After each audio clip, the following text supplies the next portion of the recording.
Chapter 1174.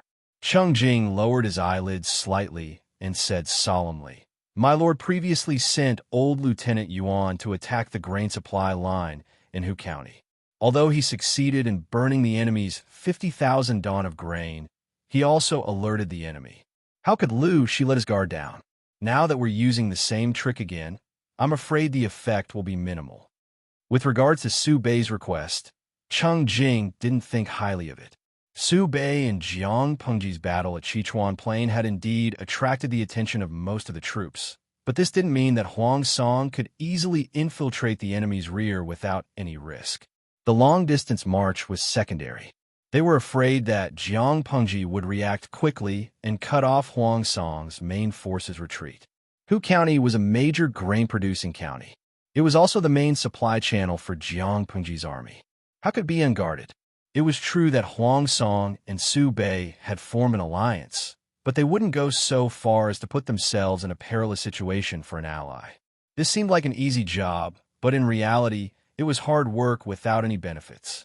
No one knew who had given Su Bei such an idea. This was too much of a trap for their allies. It wasn't that Huang Song didn't understand Cheng Jing's words. However, this was the first time he was working with Su Bei in an alliance. It wasn't good to shirk responsibility. They had formed an alliance because of their interests and standpoint. There was no basis for trust at all. This relationship seemed strong, but in reality, it was very fragile. Without any basis of trust, this meant that the outside world could split their alliance from the inside as long as there were enough benefits. Even if they couldn't be divided, the so-called alliance would be useless. That's true, but how do we get rid of this without hurting our friendship? Huang Song asked him. Cheng Jing said, "Either you tell us the truth, or you send troops to pretend to attack Hu County." Told the truth? Huang Song couldn't react for a moment. Cheng Jing said, "Of course it's about the original commandant intercepting the rations." Huang Song had already mobilized troops to rob their grain supply. If he were to rob them again in a short period of time, would they be defenseless? This wasn't a sneak attack, it was a suicidal attack. Huang Song frowned awkwardly, but he didn't directly say yes or no. At the same time, the Sichuan Plain was also in full swing. Jiang Pengji had conquered the northern borderline in Sangzhou. She could be considered wealthy and overbearing. She had built up another batch of cavalry in a short period of time. The terrain of the Sichuan Plains was wide, and it was extremely suitable for cavalry to roam and scatter, or for heavy cavalry to charge and cut through. She had never been stingy with her family's private treasury. Not to mention her wife's money. She had even taken out her coffin money to strengthen the army. The moment the two armies clashed, Su Bei was undoubtedly at a disadvantage. Regardless of whether it was a head-on clash or a mobile battle, he wasn't a match for them. Han Yu, who was at home and refused to see any visitors, couldn't sit still when he heard about this. Lu Shi owns 2 major horse farms in the northern borderline and Sangzhou. He has plenty of war horses under his command. Who gave you the courage to fight him in the Sichuan Plain? When Han Yu received the news, he was boiling tea in the courtyard. He was so angry that he knocked over the teapot and almost scalded his hand. Upon further investigation, they discovered that this foolish idea had actually been suggested by one of Su Pei's strategists. If we can defeat the enemy army head-on, our morale will be greatly boosted. Han Yu also knew this counselor. The counselor was well-versed in theory, but he had almost zero practical experience. He could be considered as another armchair strategist. At the same time, the other party also gave his own reasons. At first glance, those reasons sounded quite reasonable. It was not that the strategist had not thought about the problem of cavalry, but Jiang Pengji had conquered Sangzhou for less than half a year and conquered the northern borderline for only a year. How strong could a cavalry troop be built in such a short time? The cost of training cavalry was very high. Not only did it burn money, but it also consumed a lot of time. Moreover, no matter how strong the cavalry was, as long as there were not many of them, it would not be difficult to deal with them. Excluding the advantage of cavalry, the combat strength of the two sides should not be too different. Sichuan Plain was their main battlefield, so it was not impossible for them to win. Su Pei and the others had thought of everything. The only thing they did not consider was the time Jiang Pingji had spent on training the cavalry. In order to deal with the northern borderline, she had started the formation of the cavalry battalion a few years ago. It was not a year or half a year like everyone thought. During the battle of the northern borderline, the number of cavalry under her command was not large. It was not because she was hiding her strength, but because she did not have enough war horses. After conquering the northern borderline in Sangzhou, the number of war horses increased, and the cavalry battalion suddenly expanded several times. After losing the first battle, Su Pei had no choice but to send someone to pull out Han Yu, who was squatting at home and planting mushrooms. As soon as Han Yu came over, he asked Su Pei to withdraw his troops and choose to retreat to the mountain pass. This was to suppress the cavalry's advantage. The cavalry was not omnipotent, but ordinary infantry needed a lot of preparation to fight against cavalry. They also needed to coordinate with the terrain to be effective. For example, in mountainous areas, forests, and valleys, the cavalry's combat strength and survival ability would be greatly reduced. The terrain of Sichuan Plain was vast. It was simply a paradise for cavalry. Not to mention that Liu Shi had the heavy cavalry battalion under his command. No matter how strong their defense was, they would not be able to withstand the joint attack of thousands of heavy cavalry. Instead of choosing to fight head-on, it was better to retreat and use the terrain to stabilize the military situation. Han Yu was cautious by nature. If this battle had been handed to him from the beginning, even if he did not know the strength of the enemy, he would have chosen the safest way to fight. After stabilizing the situation, he would then think of ways to expand the results of the battle. Blindly greedy would only cause him to be consigned to eternal damnation. His choice was a harsh slap to the face of the previous strategist. However, Su Pei valued Han Yu so much that he could not even speak sarcastically. Han Yu did not know how the other party felt. He was only concerned about the situation of the battlefield, such as the losses in the previous battle. When Su Pei withdrew his troops and retreated to defend, Yang Si knew that Han Yu had come out again. Isn't he at home, closing his door to guests? Is that a disguised form of confinement? Han Yu is Yang Si's nemesis. Yang Si had no temper at all when faced with this fellow. Qin Gong said, Han Yu is Su Bei's most trusted strategist. The two of them had a small conflict, but it will not be a stalemate forever. Ordinary couples fight at the head of the bed and reconcile at the end, not to mention the importance of this battle. Even if Han Yu has a grudge against him, he will not sit idly by. Yang Si, who was originally burning with anger, could not say a word. Qin Gong's honest analogy made him feel like he could not bear to look straight at it. Yang Si did not speak. Qin Gong asked again, Strategist, is it possible that I have said something wrong? No. Yang Si put down his hand and coughed softly. It makes sense. Qin Gong asked, what should we do now? Su Bei's army has retreated, and the surrounding area is filled with forests and hills. If Su Bei and his men were to stay here, the combat strength of the cavalry would be equivalent to being crippled unless they found a way to lure them out. Of course, the other way was to attack by force. This would increase the number of casualties. Just as Yang Si was hesitating, the messengers sent news that their lord had dispatched troops to the front line. Yang Si, no way. Their lord had finally settled down for a while. Why did she suddenly run to the front line? If their lord wanted to show off in the battle, how could he dissuade her? I'm done for, Yang Si mumbled. Qin Gong asked, what's done for? I'm done for. Chapter 1175. Yang Si didn't know if it was an illusion, but he felt that something was wrong with his lord these 2 days. She was like a firecracker that would explode at the slightest touch. Feng Jing, how do you feel after following the lord to attack the city for the past 2 days? Yang Si did not dare to ask Jiang Pingji directly, so he tried to get information from Qin Gong in private. Qin Gong was silent for a moment. He thought of how his lord had charged into battle and couldn't help but shiver. Only after a long while did he speak hesitantly. My lord is a true man. Yang Si, Bullsh *T, isn't this something that everyone knows? Who asked you about this? Yang Si asked. Don't you think that lord has been particularly angry recently? Usually, They did not reveal themselves and looked very normal. However, when they fought, they were several times more ferocious than before. They fought without any regard for their lives. Although they did not manage to break through Su Bei's army's defensive line, after 2 consecutive days, Su Bei's defense seemed to be straining. Qin Gong asked hesitantly, "Really? I have only been with His Highness for a short period of time and do not understand him as well as the military counselor." After saying that, the upright young general revealed an ashamed expression, as if he had committed a grave mistake. Yangtze said, "Our lord is not like this usually. She knows when to stop fighting. If she can avoid getting hurt, she will."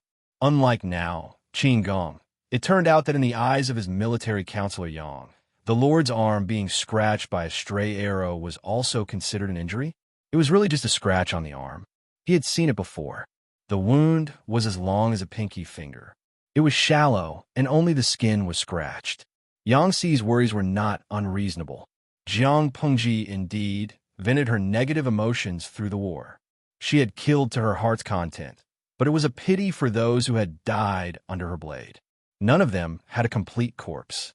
The God-slaying blade had a unique origin. It was a weapon that was on par with the Federation's Marshal's blade. It could easily slice through space armors, much less a human body. She killed for a while until her arm was scratched by a stray arrow. A slight pain came from her arm, and she calmed down. No matter what happened to the original Lu Shi, the owner of this body was her, not anyone else. If Lu Shi wanted to take back his body, Jiang Pengji would not be so thick-skinned as to forcefully occupy it. But if she had the idea of reaping the fruits of victory and forcefully taking over everything that did not belong to her, then she could not blame Jiang Pengji for being ruthless. Jiang Pengji recovered from her low spirits and returned to her usual self. His main focus now was to conquer the world and take over the entire farm as soon as possible. By then, the people hiding in the dark would jump out. What could be more frustrating than being knocked down from the peak when you were about to win? Jiang Pengji had never been a kind person. Since he had offended her to death, then don't blame her for being ruthless and taking revenge. She was able to restrain her ambition and climb her way up from a genetic warrior to the position of the commander of an entire army. How could she not have some patience? Nothing was important, as long as she was the final winner. Jiang Pengji confronted Su Pei at the front lines. The group quietly departed from Hejin County and headed north to Chongzhou. When Guzhan appeared in front of Madame Hu, the latter was stunned. "Why didn't you stay in Hejin County to recuperate? Why did you come here?" Madame Hu was dressed in plain clothes. Even though she had no makeup on, her natural charm was enough to make all the women in the world jealous. "He put you under house arrest." Guzhan frowned and looked around at the decorations in the house. It was cold and bleak. Madame Hu said, "Isn't it obvious? Why did he do that?" The second madam did not understand. "It's because I let Zhao escape. He wanted him to marry a hunter's daughter. Zhao doesn't like it, and neither do I," Madame Hu sneered. Her plump red lips were cold. "Just because of this reason, he locked me up here." Guzhan's expression was very solemn. "How could this be?" Madame Hu said, "Why not? Lanting hasn't even unified Dongqing yet, and he already thinks of himself as the emperor." Faced with Madame Hu's sarcasm, the second madam said, "By Dai." Madame Hu said, "Humph, are you here to persuade him?" The second madam said, "Of course not. I think you've misunderstood something." "Shut up, Guzhan." Madame Hu was so angry that she stood up and glared at the second madam. She sneered and said arrogantly, "I've said it before. Don't mess around in front of me. She's just the daughter of a concubine who stole Gumin's status. I don't need you to interfere with what I do." The two of them did not have a good relationship. They could maintain a facade in front of outsiders, but once there was no one around, they would completely reveal their true colors. Guzhan's expression changed. She said, "I really don't know what's wrong with you. Why have you treated Lu Shi like this all these years?" She still remembered that by Dai, and Lu Shi had a good relationship. They were childhood sweethearts and cousins. After Lu Shi married Gumin, the two of them rarely contacted each other. Later, Bai Dai became Lu Shi's concubine. Logically speaking, The two of them should have been closer, but now they were like enemies. There was almost no buffer time for such a big change. It was as if everything had changed overnight. You don't need to care about this. Madame, whose attitude was overbearing and unreasonable, Goujon said, if it wasn't for my sister, I wouldn't have cared about you. Madame, who said, don't be so arrogant. You can say nice things, but you still have to snatch. Can you refute that? There were a few things that she hated the most in her life. One of them was that Goujon had replaced Gu Min as Lu Shi's legal wife.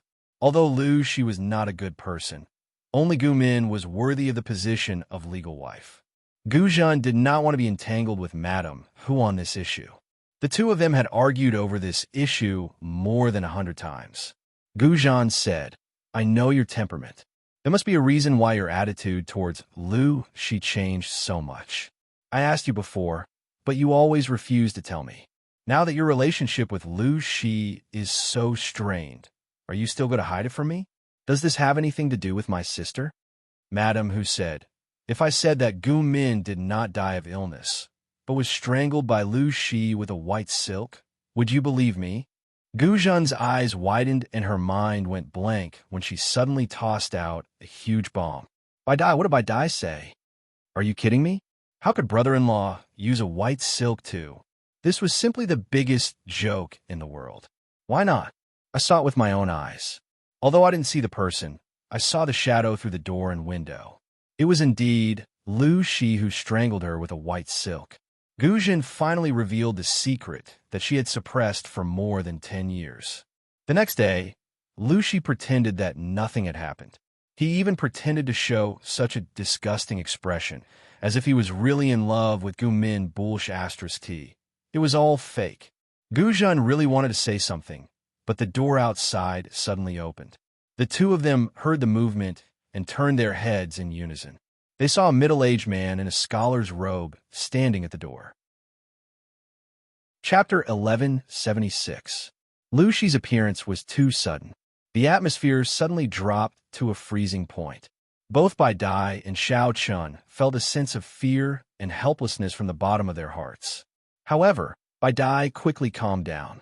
She sneered at the food box in Lu Shi's hand and said sarcastically, how long have you been standing outside? Do you want to give me my last meal and then use that white silk to choke me to death like how you strangled Gu Min? Lu Shi's eyes were dark and gloomy. In the past, Lu Shi was always warm, like the warm sun in spring. He didn't make people feel hot or cold. He was neither hot nor cold, just right. His eyes were also slightly pale. Under the light, they had a kind of amber texture, but now they were like black ink, giving people an inexplicable coldness.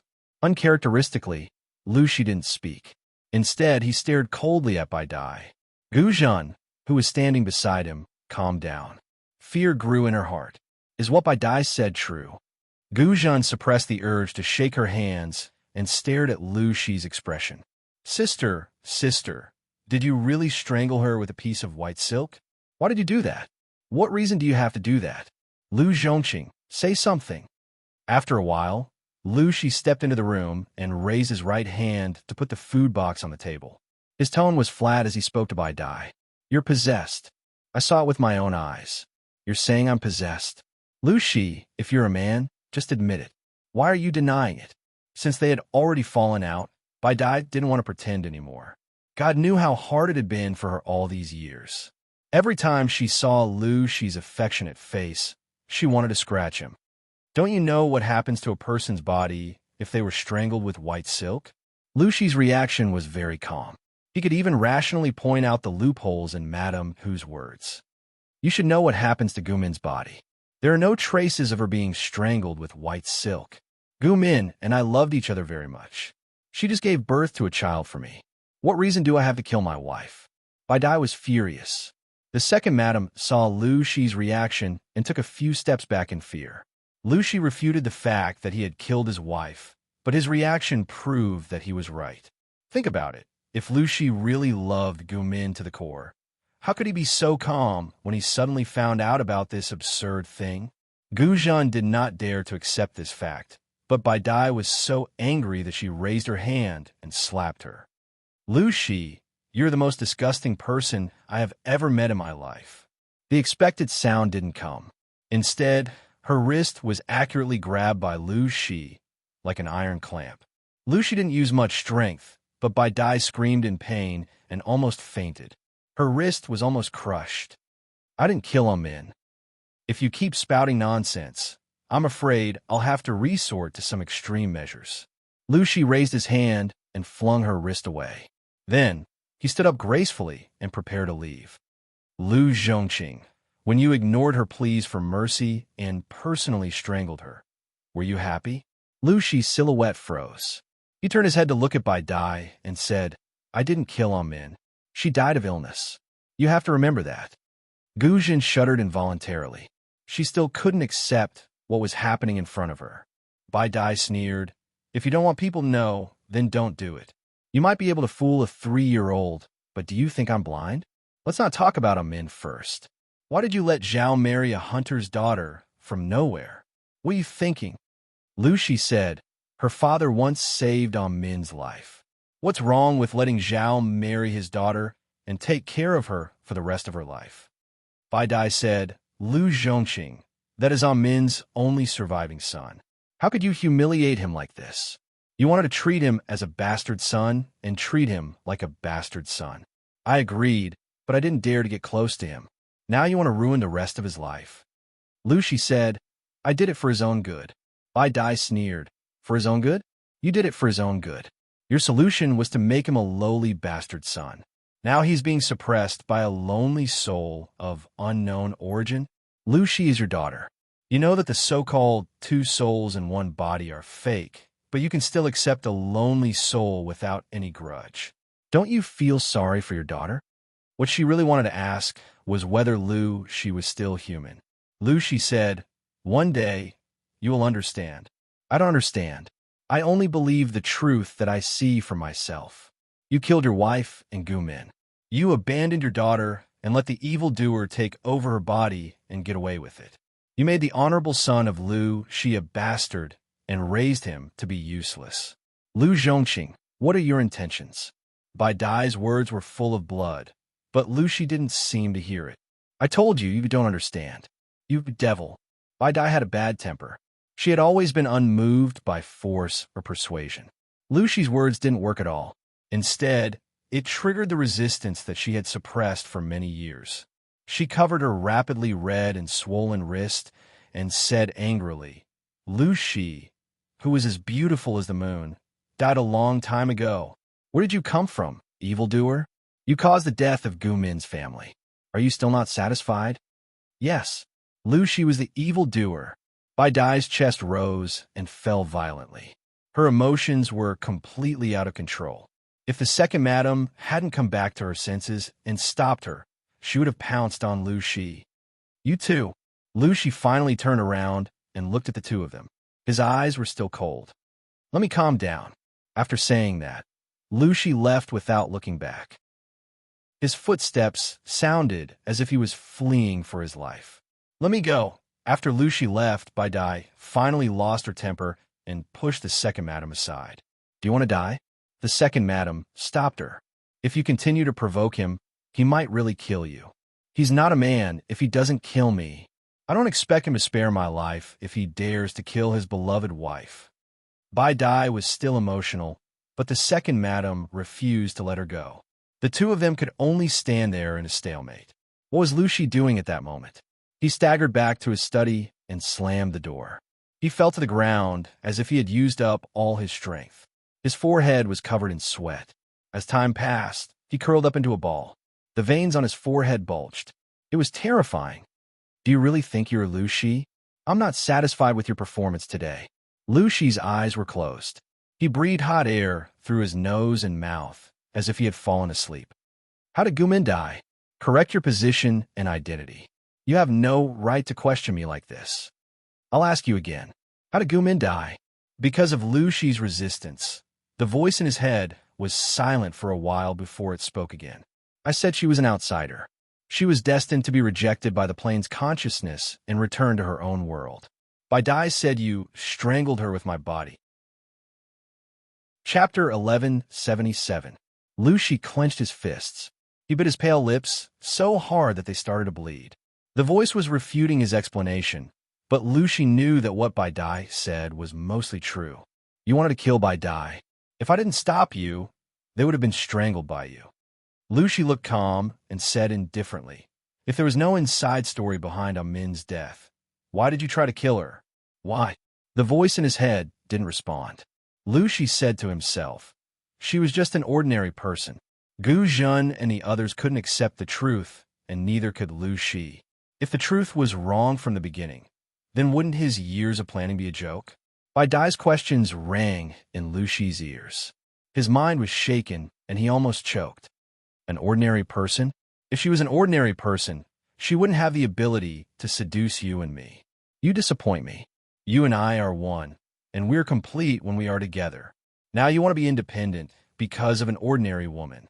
That's great. Lu Shi clenched his fists. His blood was boiling, and his mind was full of complicated thoughts. Isn't this your problem? Lu Shi said, feelings are always changeable and uncontrollable factors. Lu Shi remembered clearly that he knew a lot of things from the moment he was born, but there was always a force that made him develop into a playboy. Ever since he met Gu Min, he was confused about what he wanted. However, Gu Min was the daughter of the Gu family and one of the two beauties of Langya. She was not someone he could match. Even though they were childhood sweethearts by marriage, the elders in his family never thought of letting him be with Gu Min. Lu Shi wanted to work hard, but at the same time, he was controlled by the strange force to stay away from the study and indulge in fun. It wasn't until 2 years before Gu Min's marriage proposal that Lu Shi met an immortal. He was coaxed to eat a magical elixir and suddenly remembered everything. He was ordered to impersonate Lu Shi, but he didn't go through the proper process of reincarnation, so his memory was forcibly sealed by the plane's consciousness. Lu Shi didn't feel relieved when his memory was restored. Instead, he became more and more afraid. This kind of fear reached its peak with the death of the two eldest sons. According to history, Lu Shi never had a legitimate son. You and Gu Min are both imposters. Would your legitimate son be allowed to exist? Lu Shi knew that the consciousness of the plane would eliminate the anomalies in order to protect its own interests. Looking at his clever daughter, Lu Shi felt as if he had fallen into an ice cellar. If the two legitimate sons could not stand, then the legitimate daughter in front of him, who had both soul and soul. This body was specially prepared by the plane's consciousness for the child of destiny. Now, it has been taken by your daughter. Do you know that? The familiar voice was like a death knell, causing Lu Shi to be immersed in fear at every moment. Lu Shi was at a loss. What should I do? Tell me, what should I do? Let's go with the flow and wait patiently for the child of providence to come. Only by absorbing enough will you be able to save their souls. Wait for the son of providence? Didn't this mean that the D-daughter would? Lu Shi wanted to say something, but stopped. His heart was filled with an unprecedented disgust and worry. However, he didn't dare to show it. Seeing that Gu Min was pregnant with her third child and that she was smiling again, he heaved a sigh of relief. If he followed the flow of history, Min's child, regardless of whether it was a boy or a girl, had to be born of a concubine. This should be able to deceive the plane's consciousness and also send away the stupid and greedy time traveler. He thought that everything would develop in a good direction, but unexpectedly, Gu Min's body rapidly weakened after giving birth, and she died soon after. No matter how Lu Shi investigated, he could only find out that Gu Min's death had something to do with the time traveler who had taken over Wang Huiyun's body. Lu Shi chose to reincarnate as a human, so he lost the convenience and ability of his original race. In order to take revenge, he adopted Wang Huiyun and Prince Changshuo's daughter as a concubine's daughter, named her Lu Huan, and set out to take revenge. It wasn't just Wang Huiyun, the child of providence, but also the malicious plane's consciousness. Lu Shi often wondered what Gu Min had done wrong. It wasn't her original intention to time travel. After she time traveled, she behaved herself and didn't do anything out of line. Even though she was different from the original Gu Min, what she did was beneficial to the original history and not harmful to the future child of providence. Compared to the entire plane, She wasn't even a speck of dust. Why couldn't it tolerate her? Lucy knew that the plane's consciousness had the ability to repel outsiders. Once an ordinary soul like Gumin, who had no background, was caught, she would be sent back to her original plane at best, or her soul would be destroyed. The decades of comfortable life made him forget the danger. The only fortunate thing was that Gumin's soul wasn't destroyed. She was just sent back the way she came. If Lucy wanted to find her, not only would he have to accurately locate her from countless planes, but he would also have to break the barrier between two planes. The difficulty of this task was even more unbelievable than asking his original body to fall in love and give up on revenge. Look at your cowardly look. It's really embarrassing. Lucy didn't say anything. He had long been used to being despised by the other. If you still want to see Gumin, it's not impossible. At that time, Lucy was in the most desperate situation of his life. The voice was the last straw that he had to hold on to. What is it? As long as we use the Child of Providence to destroy the plane's fate, you and I will regain our peak strength. Breaking the barrier of the plane is nothing. Lucy frowned. That's a high-level plane with a high-level civilization. Although the level of civilization in the environment where Gumin lived was still very low, because of the intervention of the Child of Providence, that plane was directly promoted to a high-level plane. There were thousands of planes in the world, and the high-level plane was the plane with the greatest potential. The barrier of the plane was very strong and extremely difficult to break. As far as I know, the plane we are in now and Gumin's plane belong to the twin plane. If the two planes were compared to each other, it would be easier to understand the concept of the twin plane.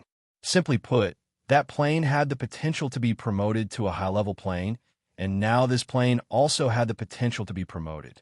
If that wasn't the case, why would the Child of Providence go back and forth? If you can take over this plane, your heart's desire will become a reality. Regardless of whether what the original body said was true or false, Lucy could only choose to believe it. Okay, I will start the layout. You can't just bet on one side. The Child of Providence isn't that easy to fool. You have to be more prepared. I know. Lucy looked down. If it's done, you should be able to regain your strength, right? The other said happily. Almost. But before that, I still have to rely on that stupid woman to absorb a small amount of fate. Lucy said, when that time comes, we will be two independent entities. Don't think that I will return to my original body. Chapter 1178. From a moment of separation, you and I are two independent entities. I'm not your vassal. Lucy barely regained his senses. Because of his return to reason, he had to restrain himself from completely falling out with the other party. Perhaps the target of his revenge would not only be the previous ones, but also one more. This is just your personal opinion, a foolish and naive one. Do you think that by possessing a human body and living as a human for decades, you are really a human in your bones? Even if you're willing to be a human, you still have to ask the consciousness of this plane and the patrolling merchant if they are willing to let you go. Gumin was lucky enough to be expelled, but what about you? Your soul was destroyed and turned into cosmic dust. If you insist on being independent and resist my fusion, neither of us can resist the harm of the outside world. Are you willing to die like this? The voice knew Lucy's weakness too well, because Lucy was the love it had separated. Gumin and the few human children she had were his weakness. Looking at Lucy's useless appearance, it was even more glad that it had separated its love back then. Emotions were indeed a hindrance to it, but no matter how much it despised Lucy, it couldn't let him run around outside. It had to find a way to take him back as soon as possible. Lucy said coldly, "Do you think I will agree to your request if I know that you killed Amin with your own hands? You piece of trash." The voice was silent for a while, then said resentfully, "The patrolling merchant is already in this plane. That person is already here?"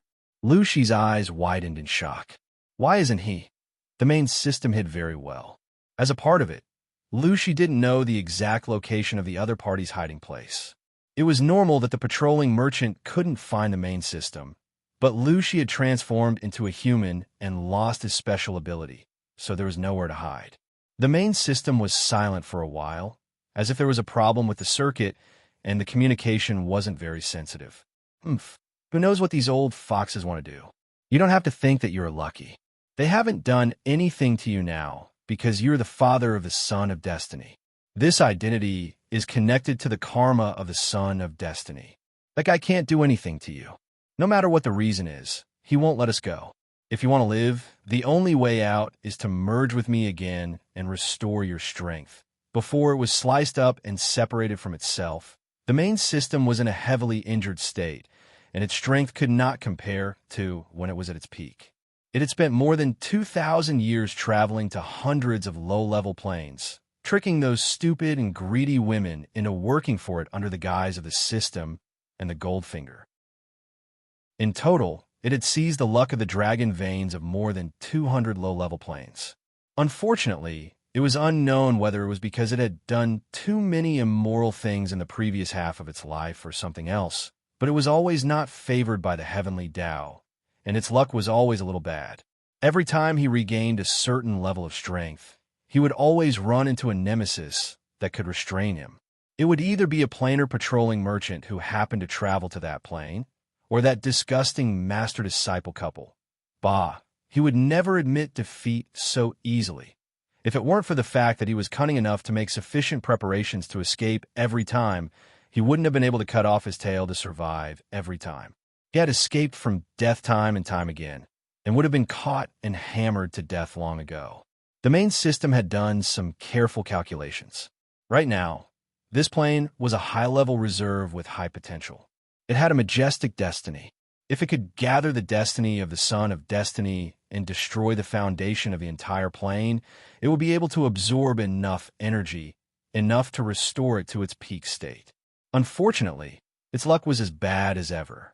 Just as it was happily slicing up the plane and preparing to play with the son of destiny, the few fragrant bodies that were separated from it made it feel like its balls were about to explode.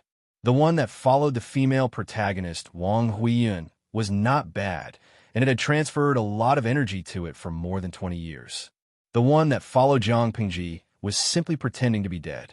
Lu Shi was the most useless, and he was directly seduced by Gu Min. These useless people could not be counted on. Their final value was to return to the main body and strengthen its strength. It had never thought that Lu Shi, the useless person, would still want to be independent. For all, did this useless person still remember the mission he was carrying? For the death of an ordinary human woman, he was still stubborn now. Who gave him face? The main system anxiously wanted to take back the separated fragrant bodies, but Lu Shi refused to cooperate. I refuse. Lu Shi's face was still gloomy, and he did not take the threat of the main system seriously. The main system was so angry that its teeth itched. If it was not for the fact that the patrolling merchant was squatting in this plane, it would not dare to make a big move and expose itself. It would definitely have forcibly recalled the separated fragrant bodies at all costs. Why would it ask Lu Shi's personal opinion from so far away? Why? If I return to the main body, Lu Shi will be gone. For its own safety, the main system never gave too many memories to the fragrant bodies when it was sliced off. It only let them remember their respective missions, and Lu Shi was no exception. Even so, he knew that once he returned to the main body, the main consciousness would be the main system, not him. If that was the case, wouldn't Lu Shi be dead? Lu Shi wanted to reunite with his family, but he did not want to lose his entire family. He had secretly investigated the death of his two legitimate sons and Gu Min for so many years, and all the clues pointed to Wang Huiyun. He had never doubted himself. Now that the truth was out, it would be too stupid for Lu Shi to allow himself to be manipulated by the other party. I cannot absorb you. As long as you help me, the previous promise is still valid. The main system bewitched him. Lu Shi, think about it carefully. You don't want to see the Son of Fortune take over Lu Shi's body and leave your biological daughter alone, do you? From the perspective of the consciousness of the plane, Lu Shi's body was specially prepared for Jiang Pingji. From the perspective of the parents, Lu Shi was their daughter, and he was the child that Gu Min painstakingly gave birth to after 10 months of pregnancy. Just because of the arrangements of the consciousness of the plane, she had to give up this body. Not to mention Lu Shi, Even if it was any other parent, they would not be able to accept such an ending. So what if he was the son of fortune? At the end of the day, he was still an outsider who took over the nest of the magpie. The main system knew very well how to hit Lu Shi's weak spot. And that Lu Zhao, I really don't know if he is smart or stupid. I just casually tricked him, and he gave himself away. The main system laughed. In his eyes, that fake legitimate sister is more trustworthy than you, his biological father. Lu Zhao was so scared that he immediately ran away and sought refuge with Jiang Pengji when he revealed some information and misunderstood that the hunter's daughter might be the body that Lu Shi's soul temporarily resided in. It was obvious that this guy was also a person who pretended to be a pig to eat a tiger. He looked like he only knew how to eat, drink, and have fun, but in fact, he was smart and knew some secrets. He and Lu Shi were at odds with each other because Gu Min had left some clues for this guy. Lu Zhao, this pig of a brain, did not think that if he really married the hunter's daughter, what benefits would Lu Shi himself get? Chapter 1179. Shut up, Lu Shi said coldly. Let me think about it. We've been planning this for so long. If we give up now, all our efforts will be in vain. The main system was angry. Lu Shi was only a part of it, but now he was talking to the main body in such a tone. Who gave him the courage? Lu Shi frowned impatiently. The more the main system urged him, the more he couldn't trust it. Since Gu Min's death, Lu Shi's heart had died. If it weren't for the main system's promise to let him live, he would have died a long time ago. Now that he knew who his real enemy was, no matter what, he had to drag him into hell and consign him to eternal damnation. I'm worried. You're too cunning. Lu Shi said, tell me where you are, and I'll help you. They knew their own situation very well. For advanced creatures like them who were pure spiritual bodies, once they lost their host, they were like snails that had their shells removed, revealing their weakest parts. They were basically at the mercy of others. If he knew where the main system was, he would have the upper hand. We are one. I'm cunning, and you're just as cunning. Turning around and betraying his teammates and killing his acquaintances, I'm used to doing this, and you're not going to lose out to me. If I tell you where I'm hiding, there's no guarantee that you won't turn around and sell me to the Son of Destiny. The main system refused with a smile. It knew that Lu Shi harbored hatred and malice toward it, yet it still told him everything obediently. That was really stupid. Lu Shi sneered. You know me well. That's a very safe place. The main system said proudly, Lu Shi, don't you dare betray me. If you dare to do that, think about your daughter first. Lu Shi's soul is very fragile. If I accidentally cut it into pieces... Lu Shi secretly clenched his fists. The veins on the back of his hands bulged, revealing a frightening green color. After a while, Lu Shi could no longer feel the existence of the main system. The main system was cautious. Even if it talked to Lu Shi, it wouldn't leave any traces. Otherwise, it wouldn't have been able to get away with it for so many years. But a very safe place? Lu Shi closed his eyes and looked at a random place. The sky was dark, and candles were already lit in the room. The bean-sized light dispelled the darkness in the room. However, the lighting equipment was too crude. Other than the area near the candlelight, the rest of the area was still shrouded in darkness. The darkest place was under the bronze lamp. It's dark under the light? The most dangerous place is the safest. Could it be that it is here? Lu Shi couldn't help but put himself in the shoes of the system. If he were the system itself, where would he hide in order to avoid his natural enemies and the Son of Providence? Lu Shi thought about it carefully. He couldn't come to a definite conclusion, but he roughly sorted out a few suspicious targets. There is only one chance to deal with the system itself. If he couldn't hit the target in one strike, not only would he be in danger, but he would also drag the people around him into danger. This was contrary to Lu Shi's original intention. Compared to the problems Lu Shi was facing now, the previous ones were nothing.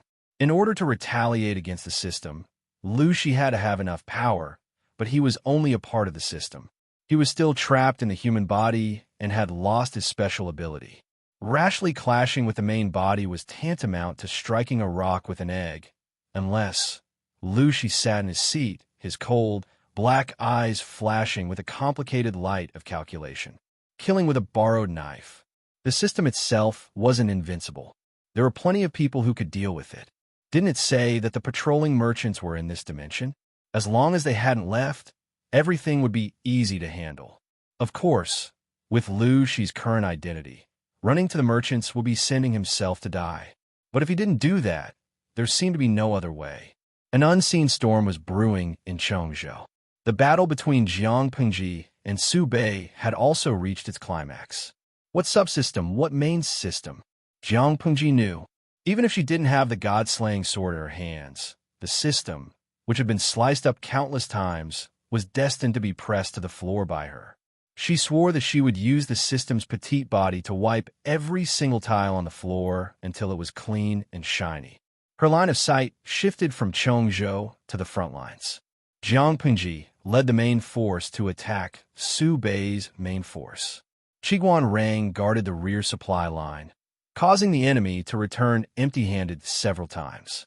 To reduce the pressure on the front lines and wait for the rear to stabilize, Qiguan Rang transferred Li Yun to the front lines. Cheng Yuan received orders to lead the newly promoted generals and split up their troops to take a detour to Zhe County. They fought on two fronts to exert pressure on Su Bei. The two families fought in full swing. Huang Song occasionally jumped out to assist Su Bei and restrain Jiang Pengji's troops. What made Huang Song and the others' balls hurt the most was that, as the Lord, Jiang Pengji often led the troops in a battle. Every time this happened, she would always attract a lot of hatred. Unfortunately, her martial arts were strong. She killed her way in and out of the 10,000 troops as if there was no one there. At first, everyone was attracted by her combat prowess. It didn't take long for them to notice the weapon in her hands. People always like to use the phrase cutting through iron like mud to describe divine weapons. In reality, this phrase was exaggerated. Many legendary, divine weapons were illusory. Only the weapon in Jiang Pengji's hand allowed them to see what it meant to cut through iron like mud. It was really cutting through mud. Not to mention one spear and one shield. Even if there were more than 10 spears and shields, they couldn't block the opponent's sharp blade. With a swing of the blade, the spear and shield, the man and the horse were all sliced into two with a smooth cut. A real divine weapon. One Lu, she is already so terrifying.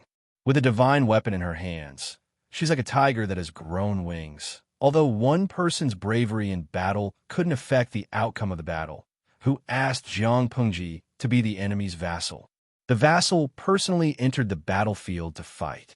Every time, she could behead hundreds of people. Wouldn't the soldiers be as excited as if they were on steroids? Every time they fought passively, Su Bei's side was under a lot of pressure. If they didn't make use of the terrain to slightly turn the tables, their situation would be even more difficult. Even if Su Bei intentionally targeted her, Jiang Pengji was slippery. She could still maneuver around the 10,000 troops. Her maneuvering and positioning were incomparably coquettish. They couldn't even hit her, let alone take her head. As a general under Su Bei's command, Xieze naturally couldn't always command. It was common for him to enter the battlefield and encourage the troops' morale. If he wanted to find Jiang Pengji, he had to first go through the line of defense around her, for example, Li Yun. When Xieze first saw Li Yun, he felt that his facial features were familiar. There was a special kindness between his brows. If not for the fact that they were on the battlefield and the two of them weren't on the same page, Xieze really wanted to praise him. What a handsome young general with a friendly temperament. Even so, he still said something. "You're really good looking. I feel like I've seen you somewhere before." Li Yun's face darkened. He picked up his silver spear and was about to poke a few holes in Xieze's body. "Lecher." Xieze rode his horse and retreated. He instinctively raised the spear in his hand to block. He used his skillful strength to deflect Li Yun's attack. The two of them were about the same age. They both used long spears. Their spear techniques were outstanding. For a moment, they were evenly matched. However, the more they fought, the more apprehensive they became. They hadn't exchanged blows before, but they knew each other's moves the moment they met.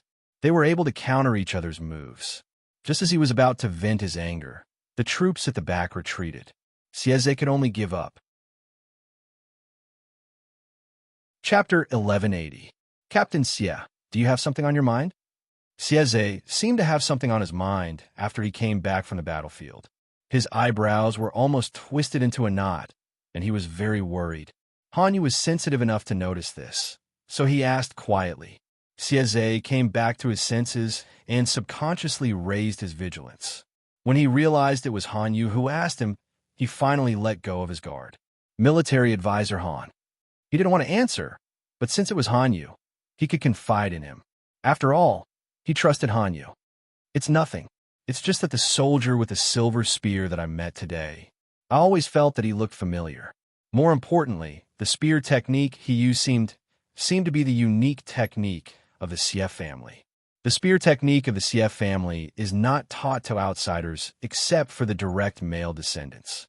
Hanyu asked, Captain Xie, are you sure that the spear technique that he used is unique to the Xie family? Sieze nodded with certainty. The Xie family was different from other aristocratic families. They were a family of martial arts, and the whole family was full of martial arts. Many of the children in the family had to play with a small wooden spear as soon as they could walk. The foundation of martial arts also started at a young age. They were good at spear techniques and used other weapons very well. When Sieze started practicing martial arts, he was not even as tall as the special wooden spear in his hand. The spear technique of the Xie family had long been integrated into his bones and blood. Even if he was blind, he would be able to recognize Li Yun's moves after 2 moves. It was impossible for him to make a mistake. However, he didn't say it out loud. If Hanyu wasn't trustworthy, he wouldn't have told him. Hanyu said, Lu Shi doesn't have many generals. Apart from her, there is only one other person who is good at using the spear. Li Yun. Li Yun? I've heard of him, Sieze recalled and said. Considering his age, appearance, and skills, he should be the one who intercepted me just now. Hanyu continued. Li Yun was born in Fengyi County, Wanzhou, Dongqing. He seemed to be the adopted son of a peasant family. He has nothing to do with the Xie family of Gongning. The 2 families had nothing to do with each other. Are you sure? Sieze looked confused. If that's the case, why does he know the spear technique of the Xie family and looks so familiar?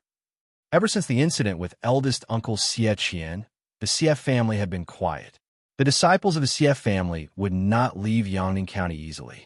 With Li Yun's skills, he would not have been able to master it without diligently practicing for 17 to 18 years.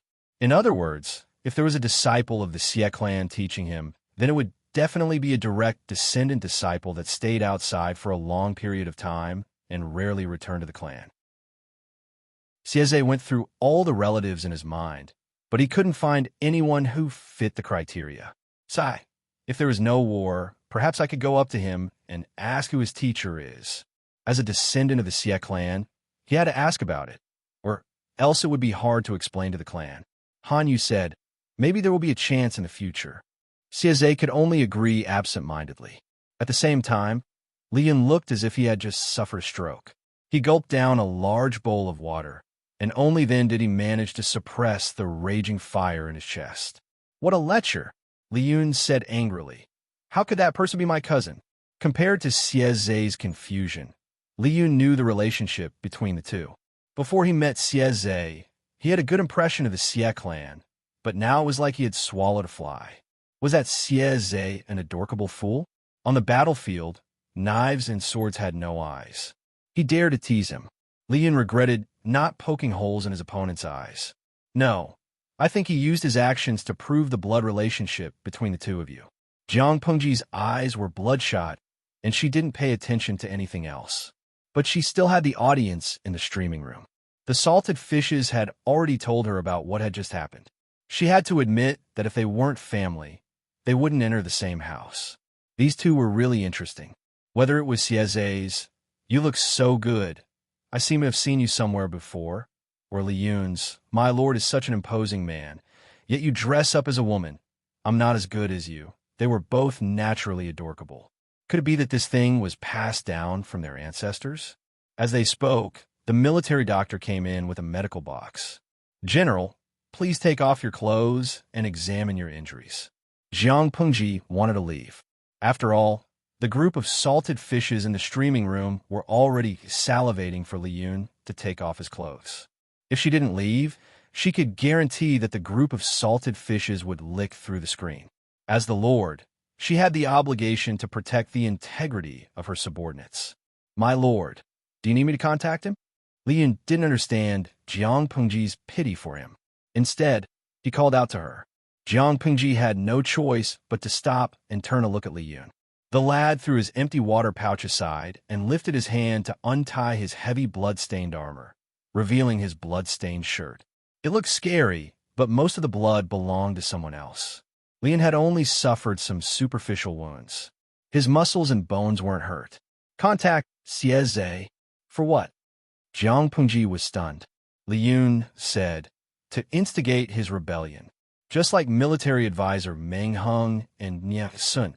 As he finished speaking, he looked at Jiang Pengji with a gaze full of anticipation. Whatever military advisor Meng Heng could do, he could do it too. Jiang Pengji was speechless. What happened when she wasn't paying attention?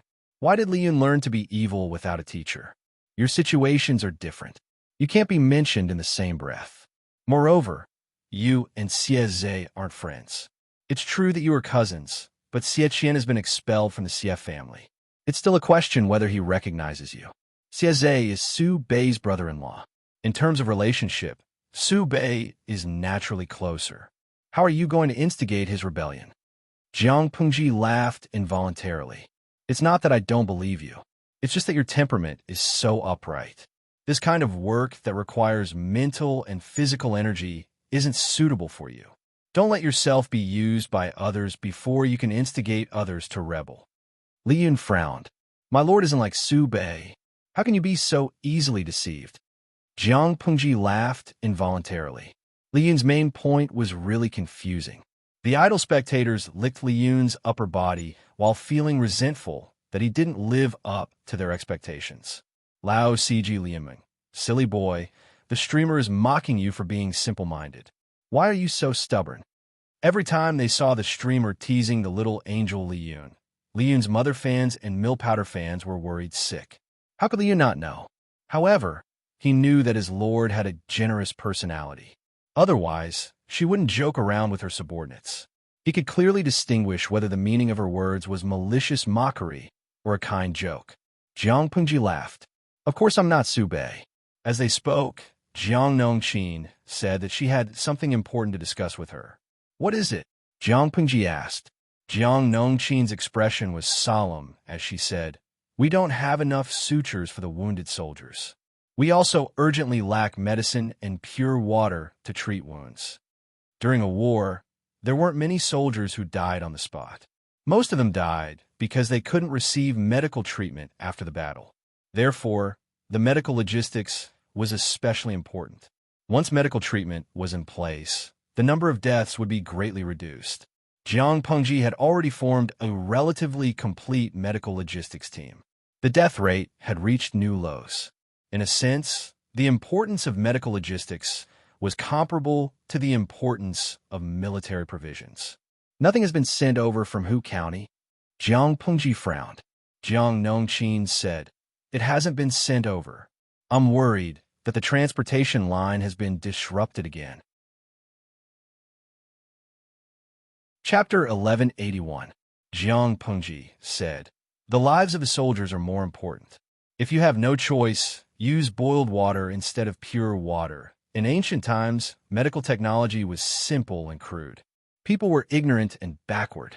They did not know that water sources in the wild were not clean. They only judged whether the water was clear or not. Most of the soldiers drank water directly from the river without any other considerations. If they boiled it before drinking, how much firewood and charcoal would be wasted? Most of the soldiers used the water source near the military camp to clean their wounds. However, Jiang Pengji had set a rule early on. She would rather spend more military funds and manpower. The soldiers drinking water had to be boiled before drinking. The water used to clean the wounds was boiled or distilled water, which was the pure water that Jiang Nongqin mentioned just now. The weapons used by the soldiers were not clean. Many of them had the smell of copper and rust. It was very easy for the wounds to be infected. It was not easy to extract pure water. In order to save money, most of the time it was used to treat dirty wounds with large areas. If the wounds were minor or the condition was very optimistic, boiled water would be used. The chances of infection and pus would be much lower than normal. No matter what kind it was, there was an additional process to make it. It required a lot of wood and charcoal. Jiang Nongqin thought for a while and nodded. I understand. The suture could not be made on the spot, but they could use thicker hair to temporarily replace it. In the past, there was a shortage of materials in the war. They dealt with it this way. The only headache was the medicine for external injuries. Perhaps the heavens heard Jiang Nongqin's distress. The medical supplies that were scheduled to arrive that day arrived on the third day. However, they were in a sorry state. It looked like they had been ambushed. Jiang Pengji had to ask. The commander in charge of transportation was in fear and trepidation. He was so anxious that his forehead was sweating. He had been promoted from an ordinary soldier to a sergeant. Later, he was promoted to a sergeant with military merits. Now, he was a commander in charge of 100 people. Although he was elevated among ordinary people, he never thought that he could talk to the Lord. He was so anxious that he was speechless. Jiang Pengji saw his embarrassment and said gently, "Don't rush. Tell me slowly." The commander said, "My lord, we were ambushed by the enemy on the way. In order to protect the goods, we had to make a detour." Fortunately, he was a local of Hu County. Before he joined the army, he was a peddler who sold groceries from south to north. He was familiar with all the routes. Of course, he was proud and afraid at the same time. He even bit his tongue when he spoke too hastily. His brown-black face was filled with anxiety. Even though they successfully arrived at the front lines, when the enemy ambushed them, they took away a truck full of items.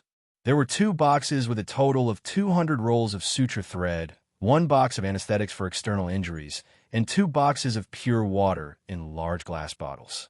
Counterfeiting was more expensive than several carts of military supplies. Jiang Pengji said, "Enemy? Whose soldiers?" They were disguised as bandits. I couldn't tell where they came from, and their weapons didn't have any insignia. The captain thought for a moment and added, "But those weapons are of excellent quality. How can ordinary bandits have them? He must be some vassal in disguise." Jiang Pengji said, "You're not bad. Where are you working now?" He was still able to calm down when he was ambushed by bandits and immediately chose to take a detour to protect Big Head. Although it was a waste of time, he also managed to preserve the items. His merits outweighed his faults, so he deserved to be rewarded. Jiang Pengji did not lack scholars at the moment, but she lacked generals. She should promote more new people to prevent a shortage of talents in the future. If he could maintain this position in the future, he might even be promoted again. Jiang Pengji planned to change the military system after her forces stabilized. The military positions had to be clearly defined. Most of the 5 countries in the world continued the military system of the previous dynasty, the Xia. Whether it was the title or the positions, it was somewhat messy, and the division of labor was not clear. No order meant chaos. If she let it go, sooner or later, there would be trouble. That was one reason. The other reason was that Jiang Pengji did not know how to reward the people in the tent. She could not send people off with property deeds or gold, silver, and jewelry every time, could she? Once or twice was fine, but if she did it too many times, it would inevitably give people the illusion that she was not very sincere. The captain said excitedly, "I'm now working under the commander's tent." "Well, you've done well. Continue to work hard in the future." "Yes." This young uncle had a silly smile on his face as he floated out. A cart of items was gone, but there were still many medical supplies left. If they used them sparingly, they could still last for a long time. Remember this. I'll get it back from Huangbo Geo in the future, Jiang Pengji said with a cold smile. There was no one in the tent. No one answered. Only the salted fish in the streaming room knew that Jiang Pengji was talking about them.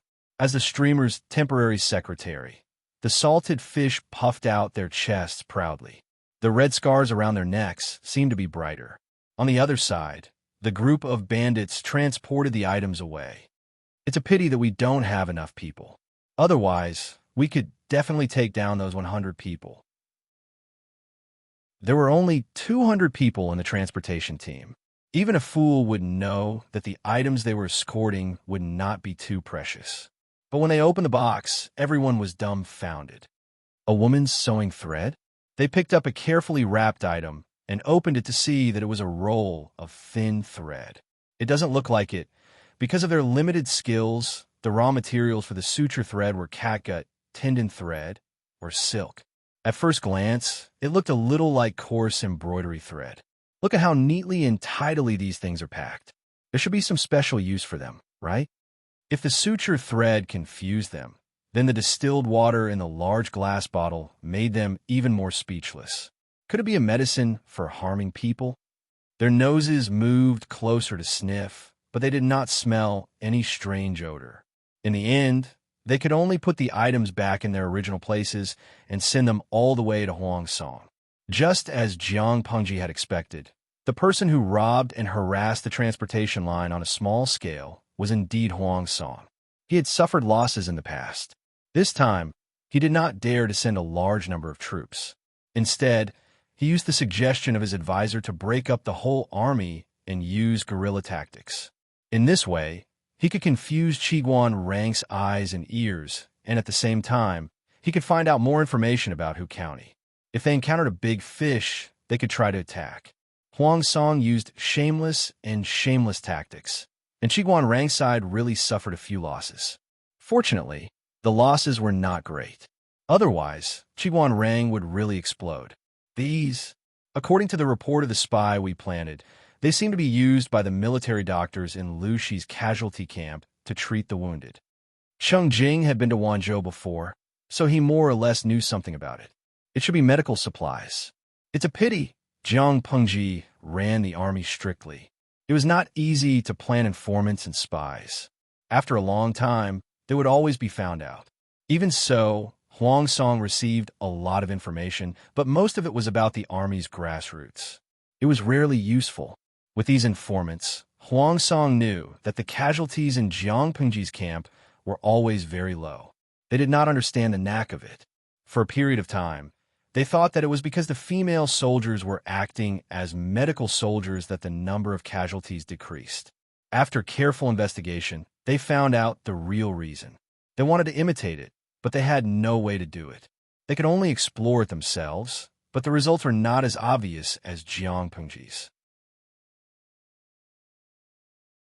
Chapter 1182. An item used by the military doctor to treat the wounded? Is there a need for these threads? What is the purpose of the water in the bottle? The crowd did not understand medicine, but they knew the general process of a doctor's diagnosis. No one had heard of needles being used to treat a patient. Cheng Jing said, according to the secret agent's report, these are sutures used to stitch up wounds. They're probably used to speed up the healing of wounds. It said that this water is extremely precious and pure. Unless it's a serious illness, it's not used easily. I don't know the rest. He did not understand the technique of Qi Huang and had never dabbled in medicine. He could not explain the more specific principles. However, one thing was certain. Jiang Pengji had used these things to save a large number of wounded and sick people. The death rate of the soldiers was the lowest among the feudal lords. They did not know the secret behind it, but with these things, they would be able to decipher it one day. Using this to stitch up wounds? Like a woman sewing rags? The faces of the group of generals turned green when they heard this. They were not afraid of being stabbed by knives, but when they thought of the thin needles piercing through their skin and flesh, they all began to tremble. Were they going to treat their injuries or aggravate their injuries? They would die of pain. They had never seen or heard of such a strange medical skill. Cheng Jing said, "That's what the secret agent said. We'll have to ask the military doctor about the specifics." Although this kind of medical technique sounded frightening and absurd, Jiang Pengji had used it for many years. The results were obvious to all. That being said, they still politely declined this kind of medical skill. Cheng Jing consulted Huang Song. After obtaining his approval, He handed over the cart of medical supplies to the military doctor for research. Looking at the situation on the battlefield, Su Bei's side is in a disadvantageous position. Huang Song had been frowning for the past few days. He and Su Bei were interdependent. If Su Bei fell, it would not be beneficial to him. Yumo, do you have a brilliant plan to break out of this situation? Huang Song looked at Cheng Jing expectantly. It could not be said that breaking up and obstructing Jiang Pingji's rear supply line was ineffective, but it was far from the victory he had expected.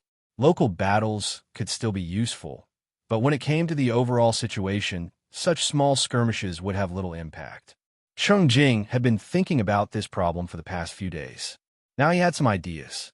Just as he was about to speak, a voice came from outside. Report. The messenger had arrived. Huang Song frowned and said, Come in. What's the news from the front line?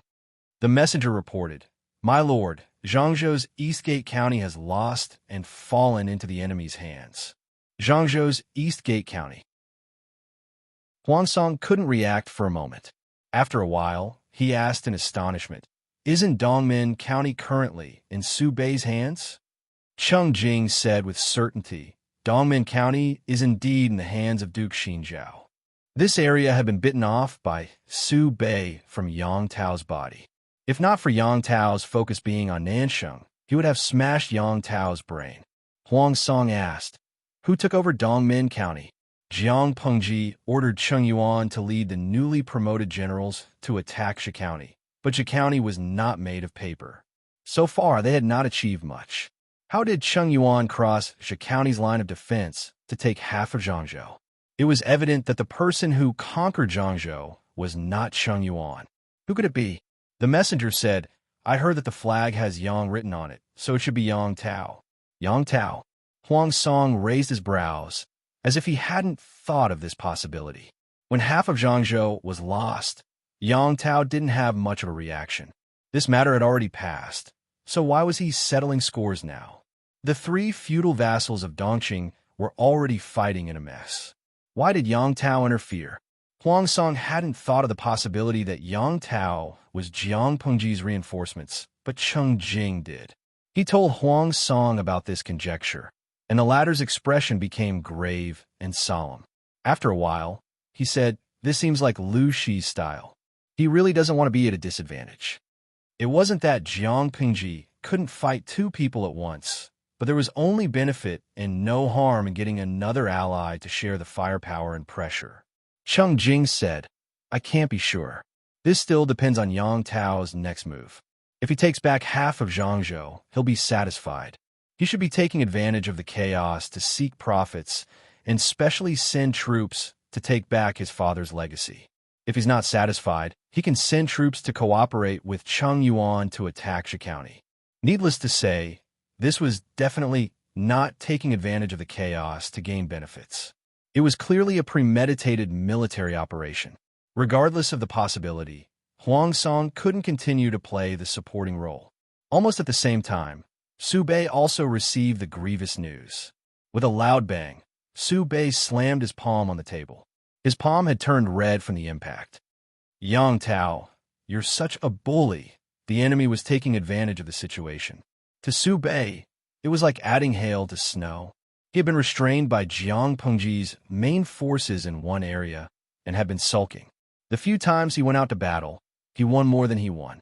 This was a huge blow to his morale. Everyone was dispirited and listless. Su Bei only thought that Yang Tao was taking advantage of the chaos, but Han Yu wasn't so naive. My lord, now is not the time to be angry, he said. My lord should think about how to deal with Lu Shi and Yang Tao's alliance. Su Bei's heart thumped. Was it possible for the two of them to work together? The officials under the tent frowned. If Han Yu's words were true, the pressure they faced would increase. Is military advisor Han exaggerating to scare us? I've never heard of any friendship between the two of them. Half of the family business left behind by his father had been lost. Yang Tao hadn't even deployed troops from Nansheng to help. How could he come back just like that?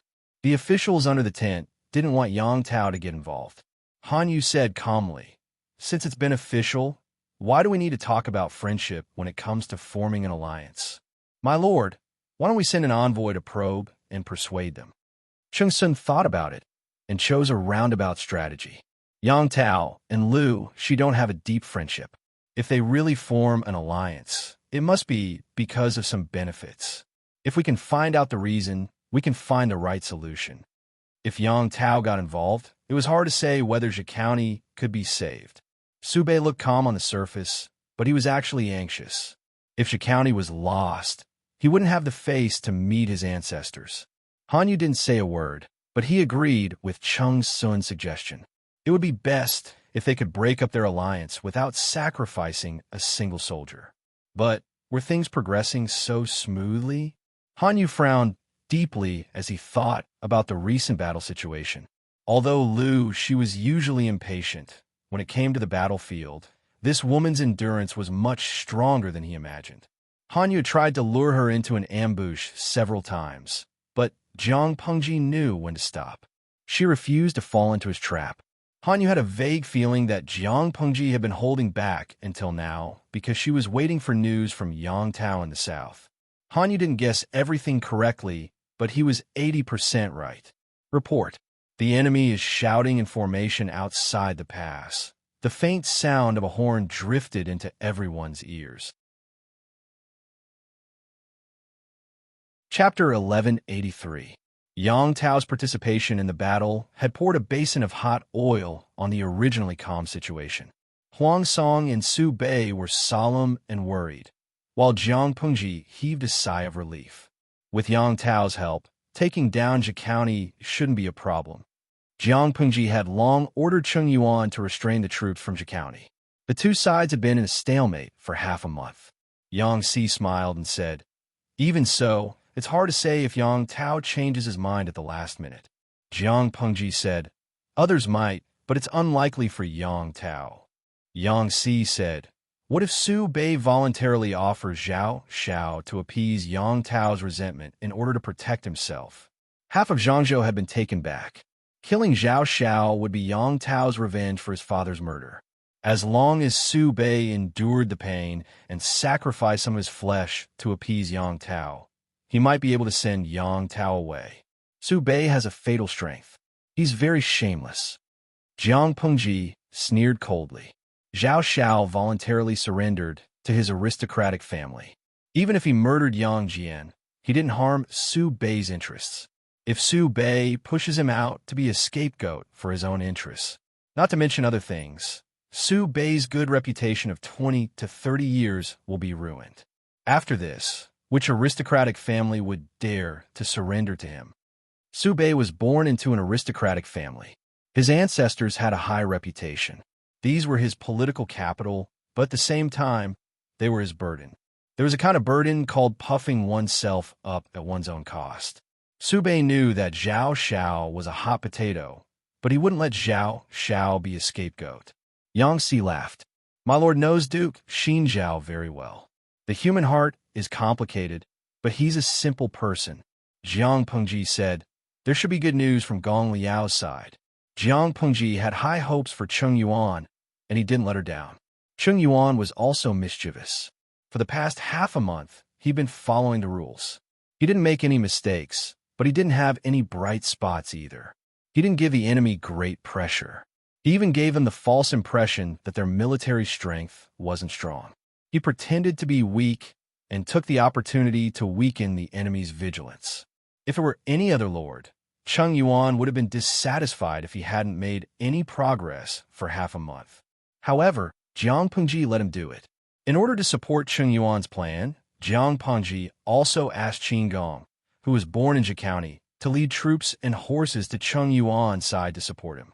As expected, the governor of Zhe County became more and more arrogant. Usually, he would float on the spot when he walked. At the spur of the moment, news of Zhangzhou's defeat came from outside. The commander of Zhe County saw that the morale of his soldiers was low. He felt that they urgently needed a great victory to boost their morale. If he could achieve a great victory and capture the enemy's leader, he would definitely receive the Lord's appreciation, and his status and power would increase. Chung Yuan narrowed his eyes. It's about time. Qin Gong was a native of Zhe County. He was very familiar with the surrounding terrain and had provided Cheng Yuan with many conveniences. Once again, they sent out their troops to challenge Cheng Yuan. The two sides fought fiercely, and Cheng Yuan's side was still no match for them. After fighting for a while, they began to show signs of weakness. There was a saying that went, "Don't chase a cornered enemy." But Cheng Yuan's repeated defeats in the past few days had fueled the arrogance of the defending generals. When someone advised him not to pursue a cornered enemy, the defending general said angrily, "A cornered enemy, a cornered enemy." Every time they come and go, they say the same thing. An armchair strategist was nothing more than that. We've already probed Liu Gang's forces. They're not as terrifying as the outside world says. Their forces are small, so if we don't chase after them and kill them all, are we supposed to watch them escape? Army, follow me. But the place where Liu Gang's forces retreated is covered in tall bushes and dense forests. It's a good place to set up an ambush. We mustn't chase after them. We'd rather let one of them go by mistake then. Before he could finish speaking, the defending general had already galloped far away. It was not his fault that nobody listened to him. It was Cheng Yuan's fault for acting several times in the past, so he had long worn off the defending general's wariness. The defending general led his troops to charge and beat up the remaining soldiers. It was actually somewhat irresistible. They had won repeatedly, and their morale was high. However, he was not happy for long. Before he could retract the smile on his face, countless arrows shot out from the dense forest on both sides. The flags representing the enemy were raised, and the enemies popped their heads out one after another. Their battle cries shook the sky. An ambush? The defending general's heart palpitated. He grabbed the reins with all his might, causing the war horse under him to neigh in agitation. They were about to retreat, but Cheng Yuan had already sealed off the path they had come from, giving them a chance to catch a turtle in a jar. "Since you're here, don't leave." Cheng Yuan heaved a long sigh of relief. He had been under too much pressure recently. Even if he deliberately showed weakness to the enemy, it still affected his morale. As the planner, the pressure he bore was not small. Seeing the enemy fall into the trap, he felt that the grievances he had suffered for the past half a month had all disappeared. Arrows, rolling logs, and hot oil were all directed at the enemy. The defending general was not Yang Si, and the troops under him were not the elites that Jiang Pengji had carefully trained for several years. They had already lost their sense of propriety when they encountered an ambush. The army formation was in a mess. How could they maintain order and resist the enemy's retreat? The more chaotic they were, the more casualties they suffered. In less than an hour, the place was already a river of blood. Broken limbs and remains were everywhere. It was like the inferno of Azura. Flames rose, and a strange smell floated in the air. As time went by, the battle cries gradually became deeper. Early on, when they had fallen into the ambush, Cheng Yuan had divided his troops to attack the city gate at the border of Zhe County. Once this city was breached, Zhe County would no longer have the protection of the natural stronghold. Cheng Yuan could make use of the water resources in Zhe County to lead his troops straight in. Although there were important military towns along the way, most of the troops had been transferred by Su Bei to Hu County. As long as Cheng Yuan was not out of his mind, he would definitely not lose. Seeing that the defense line of Zhe County was about to collapse, Su Bei and the rest were also anxious. He tried to send more troops to help, but there was still a god of death blocking the way, Jiang Pengji. Su Bei simply abandoned Han Yu's strategy and directly mobilized his troops to engage Jiang Pengji in the largest and most vicious battle since the start of the war. In the end, the more anxious they were, the more disadvantageous they would be. Without the hindrance of the terrain, how could Jiang Pengji's cavalry not run wild and trample on the enemy? The cavalry of the north borderline was so strong, but in the end, they were still overthrown by Jiang Pengji. Would she be afraid of a mere Su Bei? If Huang Song had not sent more troops along the way to help Su Bei stabilize the situation, his losses would have been even greater. At the same time, the emissary sent by Su Bei also met Yang Tao. From his mouth, he extracted the reason for his alliance with Jiang Pengji. To be honest, Yang Tao originally did not want to get involved in the situation in Dongqing. He only wanted to quietly develop his strength and let the group of immortals fight amongst themselves. Who asked Su Bei to accept Zhao Xiao's allegiance? The hatred of my father's murder is absolutely irreconcilable. How can I allow my enemy to go unpunished? Yang Tao's voice was deep, and his mature face had the dignity of a superior. Emissary, there is no need to speak further. I will personally kill that despicable Zhao Xiao to comfort my father's soul in heaven. The emissary choked. Chapter 1184. Are you sure Yang Tao said that? Upon receiving the messenger's reply, Su Bei's face turned ashen. Firstly, he was furious that Zhao Xiao had made a mistake and he had to take the blame. Secondly, he was furious that no one had alerted him. Su Bei had roped in the power of the landowning households and managed an enormous network of connections. There were at least 40 to 50 surplus generals like Zhao Xiao, who he kept up appearances. Every time a landowning household defected to his side, it meant the expansion of his own power and connections. How could Su Bei possibly reject them? Zhao Xiao was also a famous scholar in Zhangzhou's East Gate Prefecture. Su Bei had always been very tolerant toward scholars. He came to seek refuge with her, which meant that her reputation was attractive to famous people. He had never expected that Zhao Xiao would have such a debt on him. If he had known about it back then, he might not have been willing to accept him. Su Bei's expression did not change much, but his heart was filled with regret. Everyone knew how to say things after the fact. Those who understood Su Bei would know that even if he had known about the grudge between Zhao Xiao and Yang Tao in advance, he would still have accepted Zhao Xiao. Why did he say that? This was because other than the incident with Yang Jian, Zhao Xiao didn't have much of a blemish on his record. If Su Bei rejected Zhao Xiao's offer of allegiance because of the enmity between Zhao Xiao and Yang Tao, wouldn't that be telling the world that he was afraid of Yang Tao? Su Bei was someone who would rather die than lose face. Reputation and face were more important than any other worldly possessions. Moreover, when Zhao Xiao had pledged his allegiance to him, Su Bei's influence had been on the rise. He might not have been afraid of Yang Tao. Faced with Su Bei's interrogation, the envoy trembled as he replied, "That is indeed the case." This time, Su Bei gave up. Under the tent, Zhao Xiao trembled inwardly.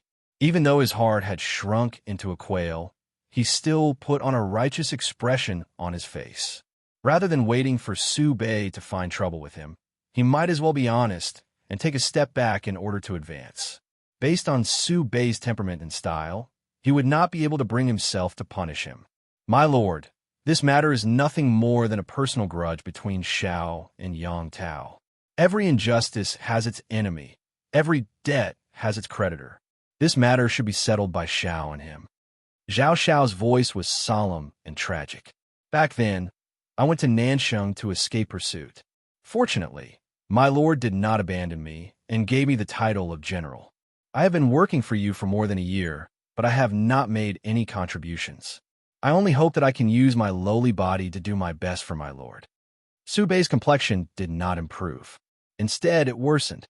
What is the meaning of this? Zhao Xiao straightened his chest and said, "Xiao is willing to take your head and settle this old grudge. I, Su Xinjiao, will not do such a thing even if I die." Su Bei sternly replied, "If the world were to find out that I forced an official to die in order to protect myself, would you be accusing me of being unjust? Even if I can survive, I won't be able to face anyone." Su Bei decisively interrupted Zhao Xiao's words, not allowing him to refute. Zhao Xiao could only sigh and retreat. Su Bei dismissed the meeting, leaving Han Yu and Cheng Sun alone. When Zhao Xiao sought refuge with Su Bei, Han Yu was still on a business trip. He was so busy that his feet hit the back of his head. By the time he found out that Zhao Xiao was also in Su Bei's camp, it was already too late for him to stop him. Cheng Sun, on the other hand, had no room to speak. This Zhao Xiao, Su Bei's eyes flashed fiercely. Don't be fooled by Zhao Xiao's righteous words. In reality, He was tearing down Su Bei's pride and forcing him to express his stance. To Su Bei, this was a humiliation. He hated it when others forced him to do something. Han Yu sighed. Yang Jian was an outstanding man, but in the end, he died at the hands of a vile person like Zhao Xiao. Su Bei's eyes flickered. He silently suppressed the resentment in his heart. Now he was saying that Zhao Xiao was a vile person. Why didn't he remind him in time in the past? The more vicious Jiang Pengji's attacks were, the harder it was for Su Bei to defend himself. Under such circumstances, Su Bei's expectations of Han Yu grew higher. If Han Yu couldn't turn the tide, not only would Su Bei not sympathize with him, but he would also have a bad opinion of him. Cheng Sun spoke up in time to interrupt Su Bei's thoughts. Looking at the current situation, we can't take the path of persuading Yang Tao. Upon hearing this, Su Bei's mind went blank. One Jiang Pengji was hard enough to deal with. If it wasn't for Huang Song's assistance and the combined forces of the two families, Su Bei would have long been defeated. When Yang Tao brought his troops and met up with Jiang Pengji, the scales of victory would undoubtedly lean towards Jiang Pengji's side. Compared to the disadvantageous situation on the battlefield, Su Bei was more worried about Zhikauni. Zhikauni was his base. If his base was also destroyed, Su Bei wouldn't have the face to meet his ancestors even if he died. Perhaps it was because the more one feared something, the more likely it would happen. Just as Su Bei and the other two were having a secret discussion, a piece of bad news arrived. Reporting, Su Bei frowned. "Come in." The messenger opened the tent flap and entered. With a heavy expression, he reported, "Reporting to my lord, Zhikauni's Mingsha Pass has fallen. The garrison troops, including the garrison general, were ambushed. The enemy's army followed the Taiching River and entered Zhikauni. They successively captured 3 strategic towns, Zhikauni. The messenger felt the terrifying pressure emanating from Su Bei. His voice became softer and softer. He lowered his head, not daring to look at Su Bei's face. Su Bei was so shocked by the news that he almost lost his balance. The scene before his eyes dimmed. Cheng Sun saw that the situation wasn't looking good and hurriedly stepped forward to support him. Zhikauni was a rich and populous place. The rivers within the territory connected the north and south, and the trade routes were developed. However, it also had a fatal weakness. It lacked natural defenses. Apart from Mingsha Pass, there weren't any decent passes. Once Mingsha Pass was breached, the enemy would be able to take advantage of the Taiching River within Zhikauni. Su Bei had spent a lot of manpower to build those military towns in recent years. The garrison troops of Mingsha Pass were ambushed. What's going on? Han Yu immediately grasped the crux of the problem. Mingsha Pass had sufficient military strength. How could it be easily captured by the enemy? Unless the garrison general was greedy and rash.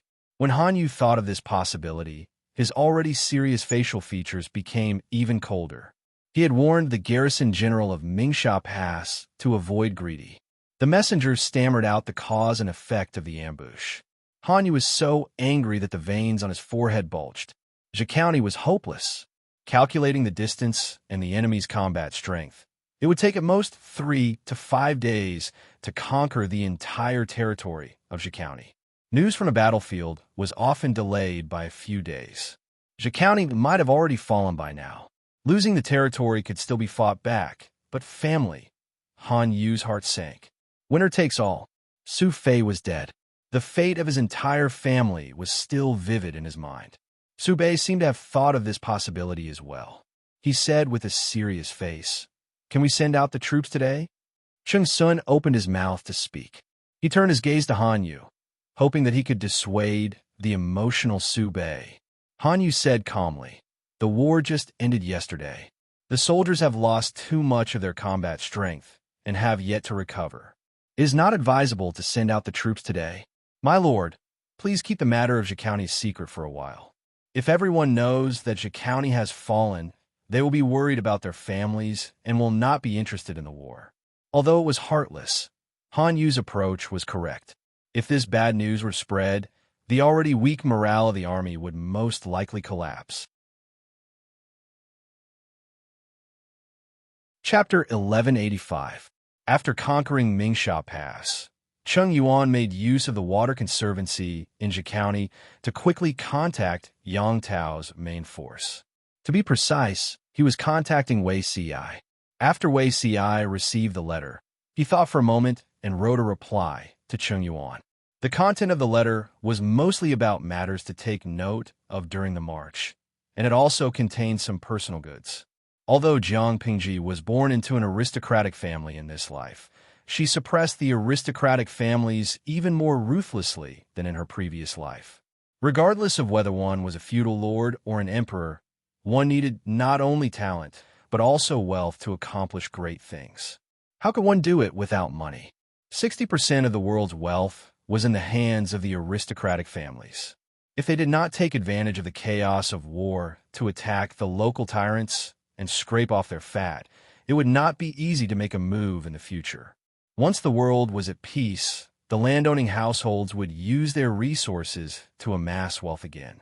It could be said that there would be no end of trouble in the future. However, this was not a problem for Wei Ci. He had followed Her Majesty for dozens of years in his previous life. He had seen with his own eyes that she had done countless evil deeds and dug countless traps for the gentry and commoners. He didn't dare to say that he had learned the essence of the other party, but he still knew how to imitate them. Don't be fooled by Wei Ci's good looks. When he becomes evil, he has the face of a human but the heart of a beast. The goods he smuggled in would definitely teach Chung Yuan a lesson. Chung Yuan and Qin Gong led the army and broke through the Mingsha Pass. Following the Taiqing River, they conquered several important military towns. The hinterland of Zhe County was open to them. Before invading Zhe County, the two of them repeatedly ordered that the soldiers were not allowed to disturb the people. If anyone was found to be robbing the women, they would be punished according to military law. Those who voluntarily reported would be rewarded with merits, but those who did not report would be punished. Zhe County was the Su family's territory, and the people's hearts were with the Su family. If outsiders harmed the local people, it would definitely cause them to retaliate and resist. Jiang Pengji's training over the years was effective. Moreover, the military political commissar was violently brainwashing them day after day, who dared to commit crimes against the will of the people. Our army won a great victory, but the soldiers were still in good order. This made Qin Gong sigh with emotion. If all the soldiers in the world could be like them, how many tragedies would there be in the world? Qin Gong's emotional words were accidentally heard by Chung Yuan. Chung Yuan smiled and said, "Feng Jing, you're wrong. If all the soldiers in the world are like this, the casualties will only be greater." Qin Gong was at a loss. Did Chung Yuan say something wrong?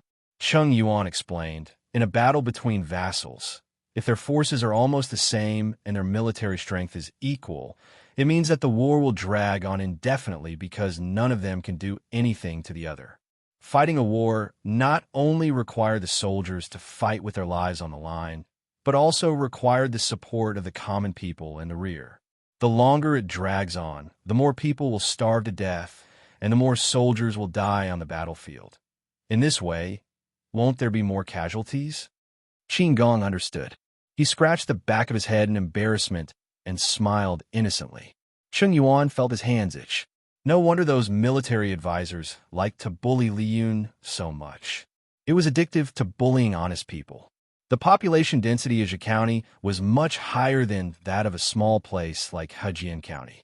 The more landowning households there were, the more wealth they would have. When Chung Yuan received Wei Ci's reply, he immediately understood what to do. He didn't raise his butcher's knife against the landowning households, but he ordered a portion of his soldiers to break up and rob them under the guise of bandits.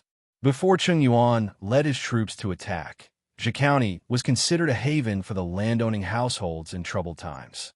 Every household had a rich heritage.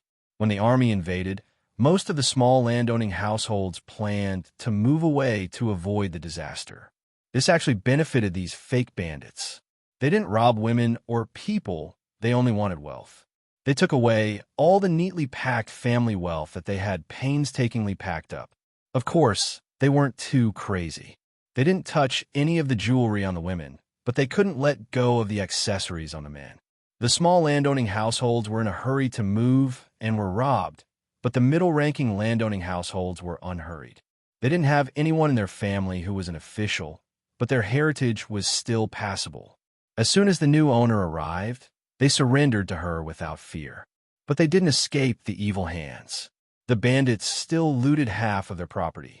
To prevent them from suspecting, they even raised their butcher's knife to kill those who resisted. Apart from these, the remaining landowning households and businesses were the landowning households that followed Su Pei. They were the most panicked, especially the families of Su Pei's officials. If they fell into Jiang Pengji's hands, it was hard to guarantee that she wouldn't use them to threaten their relatives. Su Yanxiao welcomed her second great escape under such circumstances.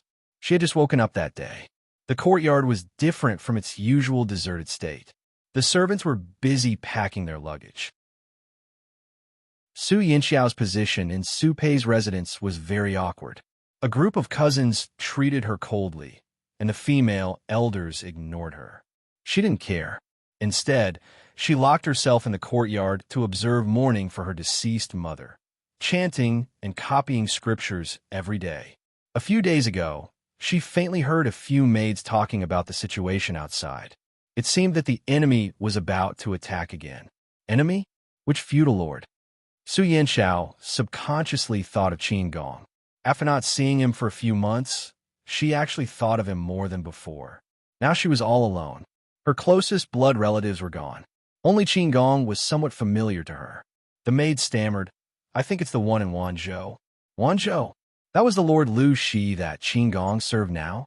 Ripples appeared in Su Yanxiao's calm heart. Her slightly furrowed brows slowly relaxed. When she heard that the enemy had attacked, she subconsciously thought of the barbican from a few months ago. Her heart tightened, as if she had fallen into an ice cellar. However, Qin Gong's promise to her made her feel inexplicably at ease. All her hesitation and fear disappeared without a trace. Now, where was he? As usual, Su Yanxiao finished copying the scriptures. She recited the contents of the scriptures and placed the scriptures in a copper basin to burn for her deceased mother. With a creak, the courtyard gate opened. The first grade maid assigned to her by Su Bei's legal wife hurriedly said, "Miss Xiao, quickly." Su Yanxiao lowered her eyes and asked, "What's wrong?" The maid said, "The carriage and horses are already prepared outside." "Why hasn't Miss Xiao?"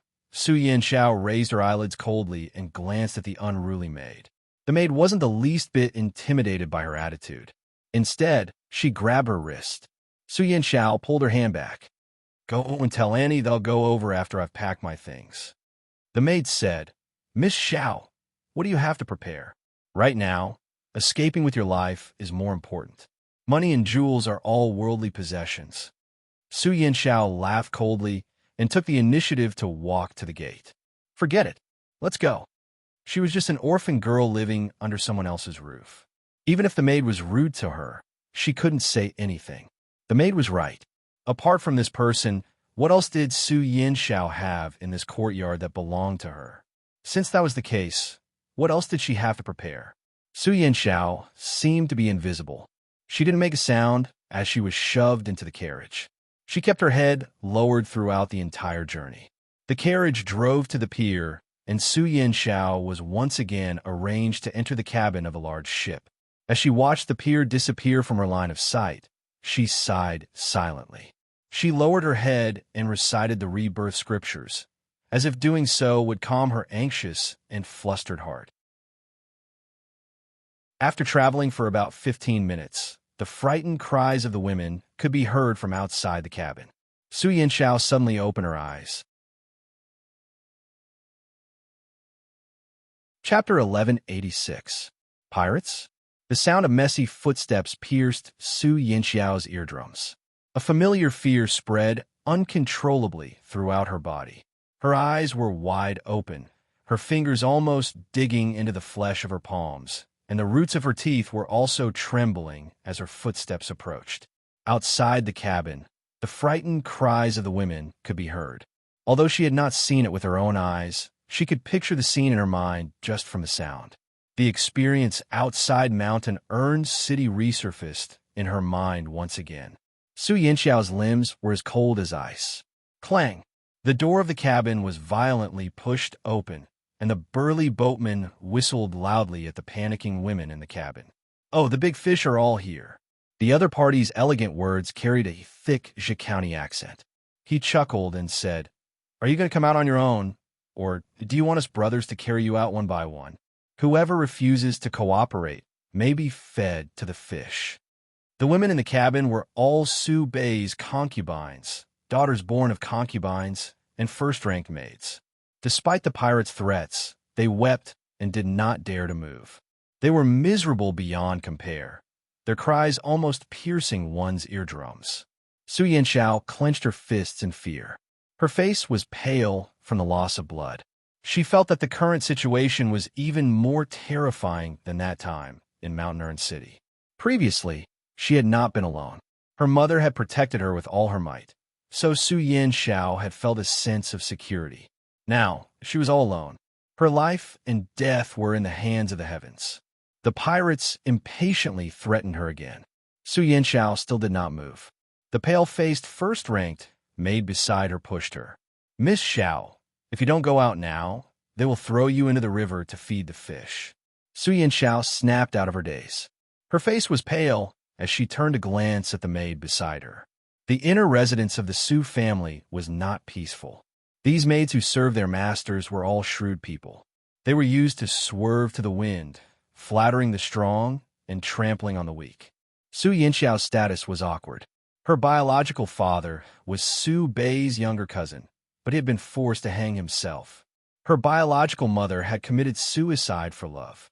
She was just an unloved orphan.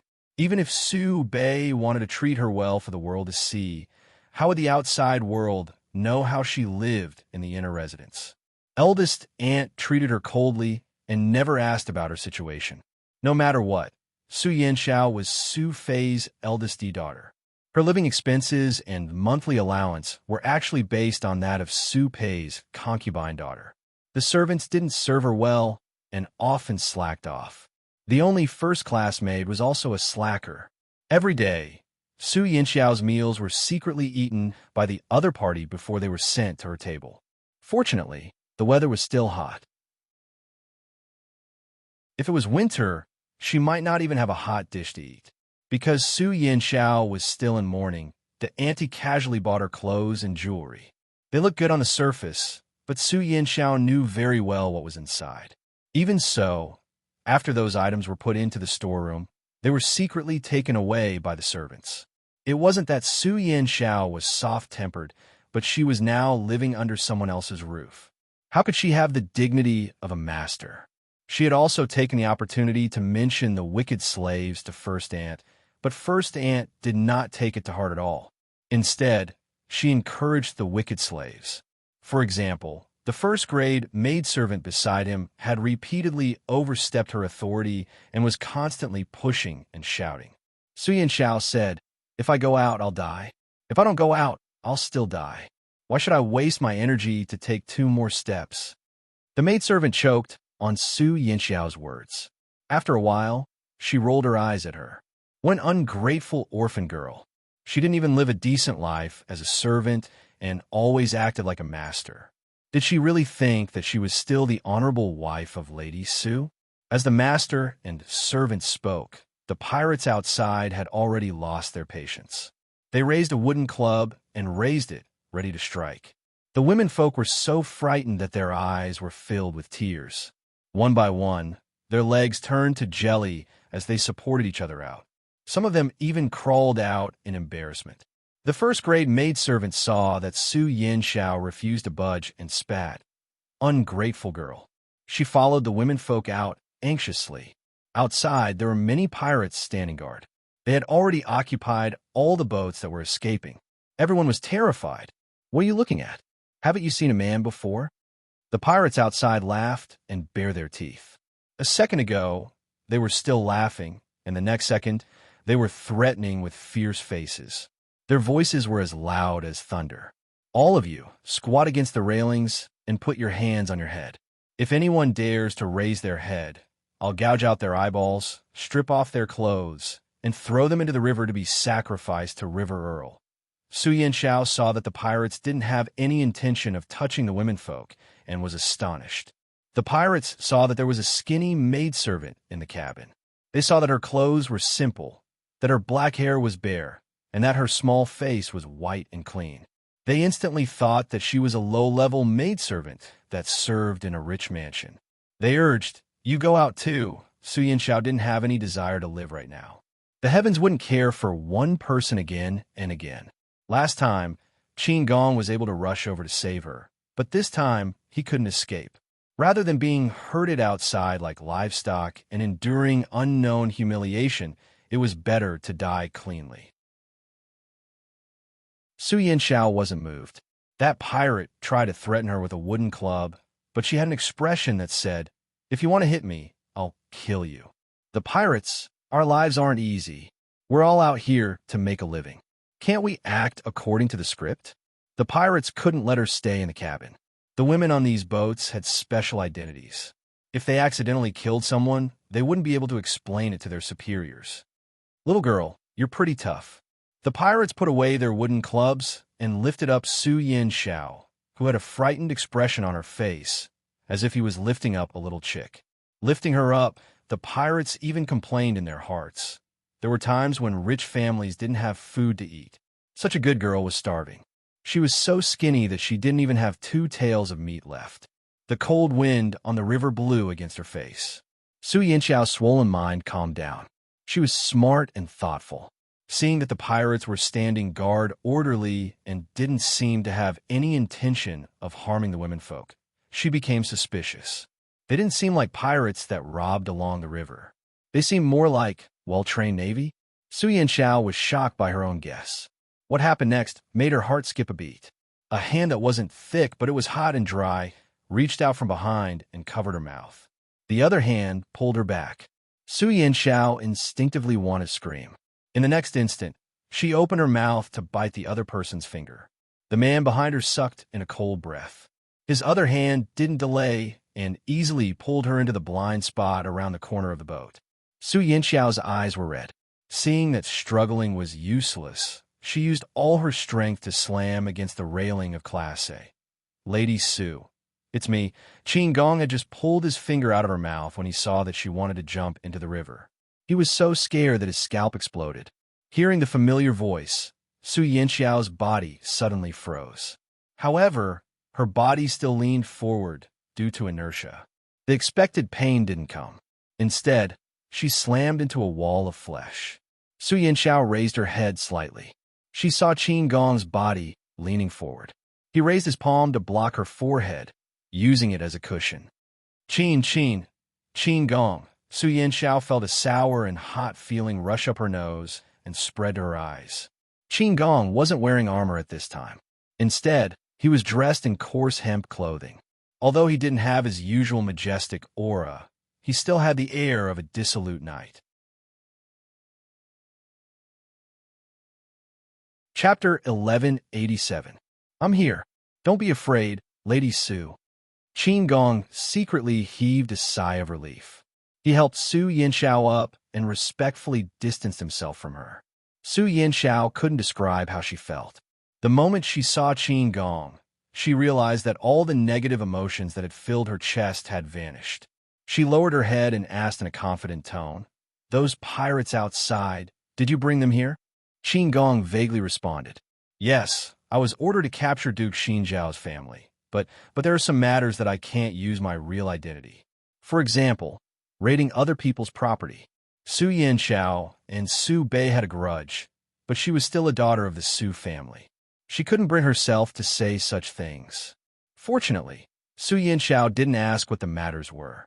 She only felt that the fear that had surrounded her had all transformed into a warm sense of security. "Then, will it be all right for you to appear in front of me like this?" Although Su Yanxiao was young, her temperament had matured rapidly after the series of major changes. Ever since Yangtze had given her some pointers, she felt more guilty towards Qin Gong. Qin Gong had taken care of her on account of his former master, but she was still his burden at the end of the day. She wasn't a heartless person. She had seen all of Qin Gong's sacrifices. Hearing his words, Su Yinxiao couldn't help but worry for him. Logically speaking, I shouldn't have appeared to avoid being recognized. It wouldn't be good if I caused trouble for the Lord. Qin Gong said sincerely. But I'm really worried about you. You look so pale, and I feel anxious. I'm afraid you'll do something stupid. Qin Gong had noticed Su Yinxiao long ago, but it wasn't convenient for him to show himself. He had been secretly observing her just now. Seeing her deathly still expression, he couldn't help it. He decided to cover his face and use the excuse of sending away the pirates on guard nearby. He then secretly pulled Su Yinxiao to say a few words to comfort her. Don't be afraid. You still have him. Su Yinxiao's cheeks reddened. A faint blush appeared on her pale face. An indescribable throbbing spread through her chest. Even she couldn't describe what she was feeling. She had never thought that Qin Gong was so good-looking. She couldn't get enough of him. Coincidentally, Qin Gong was the same. I'm fine, Su Yinxiao said. Don't delay your business because of me. Even though Su Yinxiao knew that Qin Gong wouldn't abandon his work for personal reasons, she still couldn't help but remind him. The temperature of her burning cheeks didn't subside. Don't worry, Madam Su. Qin Gong didn't have much time, so it wasn't convenient for him to say too much to Su Yinxiao. Although there was no one around, the pirates standing guard on the other boats saw it. Young people admire AI. Young girls yearn for love. The sweet atmosphere around the two could be smelled even across the two boats. Lady Su, just as Su Yinxiao was about to sneak back to the main group, Qin Gong unexpectedly called out to her. She turned around, but he did not know what to say. After a while, Qin Gong stuttered, In the future, I will protect you. Before she could take a step, Qin Gong's face had already turned red as he nimbly flipped down the deck of the lower deck. Su Yinxiao suddenly thought of something and blushed. Her temperature didn't go down for a long time. The pirates plundered all the money and goods on the other boats, moving box by box onto their own boats, and retreated in an orderly manner. Su Yinxiao had long since taken a tranquilizer and was no longer afraid of the pirates. On the contrary, when the pirates looked at her, they were like mice seeing a cat, wishing they could stick close to the wall. Occasionally, a few bold pirates tried to sneak a peek at her, but before they could do so, they were taught a lesson by the wily old fox beside them. Seeing this, Su Yinxiao burst into laughter, revealing a smile that she hadn't seen in a long time. The pirates didn't rob people or women. They only took away all the valuables, not leaving behind any food or water bags. Helpless, the people who had escaped from the disaster could only paddle the oars back with bitter expressions. Without food and water, they couldn't escape far. Unexpectedly, before their boats could reach the shore, rows of armored soldiers with a murderous aura surrounded the entire pier. Everyone was in a dilemma. Madame Su Bei's expression was so gloomy that it could drip water. These large boats not only carried Su Bei's wives, concubines, and children, but also the families of many important officials. If they reached the shore now, it would be the same as walking into a trap. If they didn't, she was afraid that the enemy would go crazy and shoot the boats down. A bunch of pampered, noble ladies. Which one of them knew how to swim? They were all landlubbers. Qin Gong had already changed into his military uniform and gathered the majority of his troops to set up at the pier, waiting for their prey. He cupped his hands towards the deck of the boats, tried to move them with emotion and reason, hoping that the people on the boats would voluntarily disembark. We are all civilized people, so we will try our best to solve problems in a civilized way. The few boats were filled with women, children, and old. Faced with Qin Gong's coaxing and threats, they didn't know how to respond. A young, beautiful woman said, Everyone is exhausted, and the wind is cold on the river. It's not advisable to stay for long. If we stay for too long, we might get sick. It's better to reach the shore as soon as possible. I don't think Lu Shi would dare to risk universal condemnation and slaughter us. In this era, there were still moral principles. On the battlefield, there were some unspoken rules. Dukes could fight however they wanted, but they couldn't shamelessly attack their families. If a man lost in battle, that was his business. The women in the backyard could not be implicated. If Su Fei's wife and concubines hadn't encountered the bandits, they wouldn't have ended up like this. No matter how much Su Bei hated Su Fei, he still had to take care of his cousin's widows for the rest of their lives. He couldn't let them be humiliated. Madame Su Bei was hesitant. She really didn't want to disembark. At least there was a moment of peace on the boat. If she went ashore, wouldn't she become a captive and her life would be in the hands of others? I'm afraid this isn't appropriate. Let's wait and see.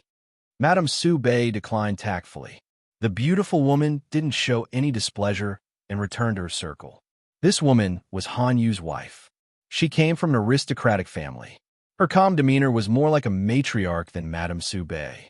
The two parties confronted each other for a long time. In the end, it was the people on the boats who gave in first. They didn't have water or food, so they couldn't hold on for long. Qin Gong sneered and sent people to send all the families back to their own residences. At the end, he mentioned one more thing. Finally, he said, there have been frequent battles recently. The bandits are running amok and disturbing the neighbors. Madams, if there is nothing important, don't leave your residences to avoid the bandits. I will do my best to apprehend the bandits as soon as possible and ensure the safety of all the madams. Qin Gong spoke in a manner that was neither servile nor overbearing, but no one bought it. Many people were scared out of their wits. When their feet stepped on solid mud, they couldn't get used to it for a while and almost fell to the ground. Qin Gong sent people to escort them. When his gaze fell on Su Yanxiao, his eyes were filled with warmth. Cheng Yuan teased, "She's young. She's really envious of others." Qin Gong laughed foolishly. "It's still too early to talk about this. We'll talk about other things when she reaches marriageable age." Cheng Yuan sighed. The whole world reeked of love. Only his lord and a certain bronze frog still carried the fragrance of a single dog. Cruel. In the distance, Wei Ci sneezed. Jiang Pengji rubbed her nose. Jiang Pengji mumbled, "Huang Bogeo still misses me." Chapter 1188. These hateful thieves. Su Pei's relatives were escorted back to the mansion by Qin Gong's soldiers. Upon entering, they saw a cold and empty courtyard. Because they had to escape, they could only choose the small and valuable items. The larger items were left in the old mansion for the servants to guard, and they could move them in the future. They did not expect to fail in their escape. When they returned home, they found that the house had been raided, and many of the servants were injured. The concubines wanted to cry, but had no tears to find that the larger items they had not taken away had all been taken away by the thieves. A particular concubine's favorite shelf of many treasures had also disappeared, along with all the decorations on it. When they asked the servants who stayed behind, they said that not long after they left, a group of masked bandits had barged in to loot. Fortunately, these bandits did not have much foresight and only took gold and silver. The more valuable items, such as antiques, were left untouched. Compared to the latter, the gold and silver stolen could only be considered the tip of the iceberg. Madame Su Pei's face was filled with anger, but at the same time, she was glad that the bandits were short-sighted and did not know what was good. It has been a day of fright. Everyone return to your own courtyards to rest. We will discuss the rest tomorrow. Madame Su Pei casually dismissed the weeping concubine. She was impatient, but at the same time, she felt a faint sense of satisfaction. These concubines were beautiful but had no background. Their private storehouses were full of gold and silver, cloth, clothes, and rouge. At the same time, they were the most heavily raided area by the bandits. They had lost the most, but what was the point of crying in front of her? She would not be so kind as to compensate them. Su Yanxiao watched the show coldly, her face unperturbed. When First Madam gave the order to let them go, she followed the other women and bowed, returning to their own courtyards. Go check the private storehouses and see what was missing. Su Yanxiao casually found an excuse to send away the first-grade servant girl who was serving them. She wanted to be alone. The servant muttered, "The bandits are so greedy. How could they leave anything for us? Even if we search, it will be a waste. They will definitely be robbed clean." Her feet seemed to be stuck in the ground, unwilling to move. Su Yanxiao suppressed her anger. "If I tell you to go, then go. Why are you looking for excuses? This maidservant relied on the fact that she was First Madam's servant and never took Su Yinxiao's words to heart. Even when she ordered her to do something, she would complain. The maid shrunk her neck, looking very timid. As soon as she turned around, a contemptuous expression appeared on her face, and the tip of her nose snorted. She's just an orphan girl with no parents. She doesn't even have as much money as a servant girl. Why would she want to check the private treasury? The maidservant grumbled, but she had no choice but to open the private storeroom. Although Madame Su Pei had never cared about Su Yinxiao, in order to prevent others from criticizing her, she had prepared many good things for Su Yinxiao. However, although the items were good, they were all valuable items that were rarely used and had markings on them. They were large and impractical, so they could only be placed in the private storage to collect dust. The few items that could be exchanged for silver were mostly stolen by the servants to be exchanged for money. Su Yinxiao's life in the Su residence was extremely unsatisfactory. The maidservant looked at the items in the private storehouse and exclaimed in surprise. Everyone's private stash had been ransacked by the robbers, except for Su Yinxiao's private stash, which was neat and tidy. There wasn't even a footprint on the ground. Su Yinxiao knew about this and muttered, "It's probably because the residence was too inconspicuous and the bandits didn't have time to search it. Go get some Buddhist scriptures and prepare a brush and ink. I want to recite the scriptures and copy them for my mother. Don't spread the news about the private stash, lest it attract unnecessary gossip." Everyone in the residence had been robbed. Only her own place was safe and sound. It was inevitable that people would be jealous. Unexpectedly, the maidservant turned around and reported this matter in Su Yinxiao's words to First Madam. First Madam laughed coldly and said with disdain, "Ungrateful wretch. What was there to hide about this matter? Could it be that the elders would covet her money?" The next day, the Su residence welcomed a special guest. Qin Gong had a tender face, but his tall and sturdy figure matched with his armor. No one dared to treat him like a child. First Madam and Duke Xian Zhao have been separated for a long time. Why don't you write a letter home to inform him that you are safe? Otherwise, Duke Xian Zhao will worry about the safety of his family at the front lines. First Madam's expression darkened. She glared daggers at Qin Gong. From her point of view, this was not writing a letter home to reassure Su Bei.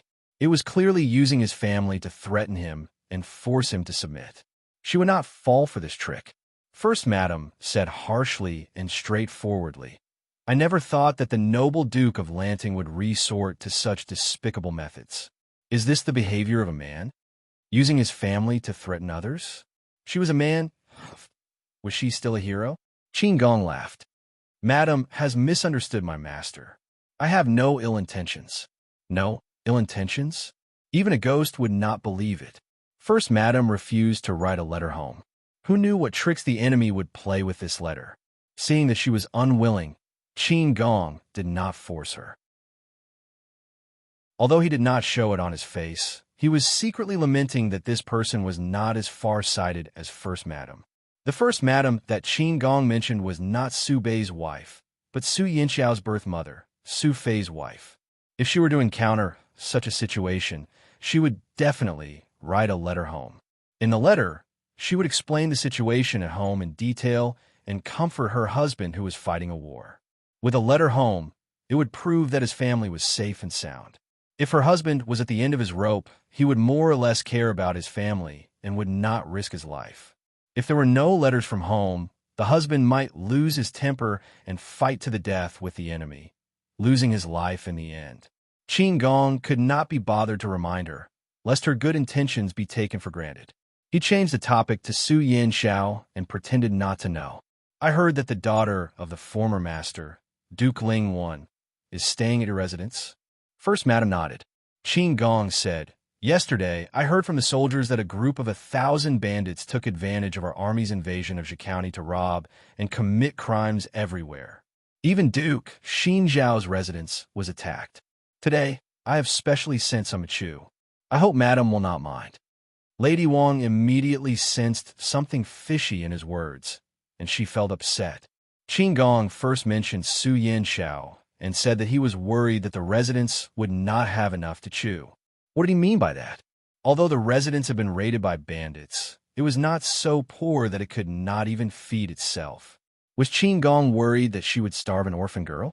First Madam was unhappy and her expression became colder. Qin Gong acted as if he did not see it and requested to see Su Yanxiao. First Madam became even angrier.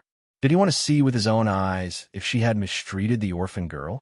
Qin Gong was Su Fei's former subordinate, and Su Yanxiao was still young. Others would not say anything if he cared about his former master's orphan girl. Su Yanxiao blushed when she saw Qin Gong. "Why are you here? This general will be leaving for the south in a few days.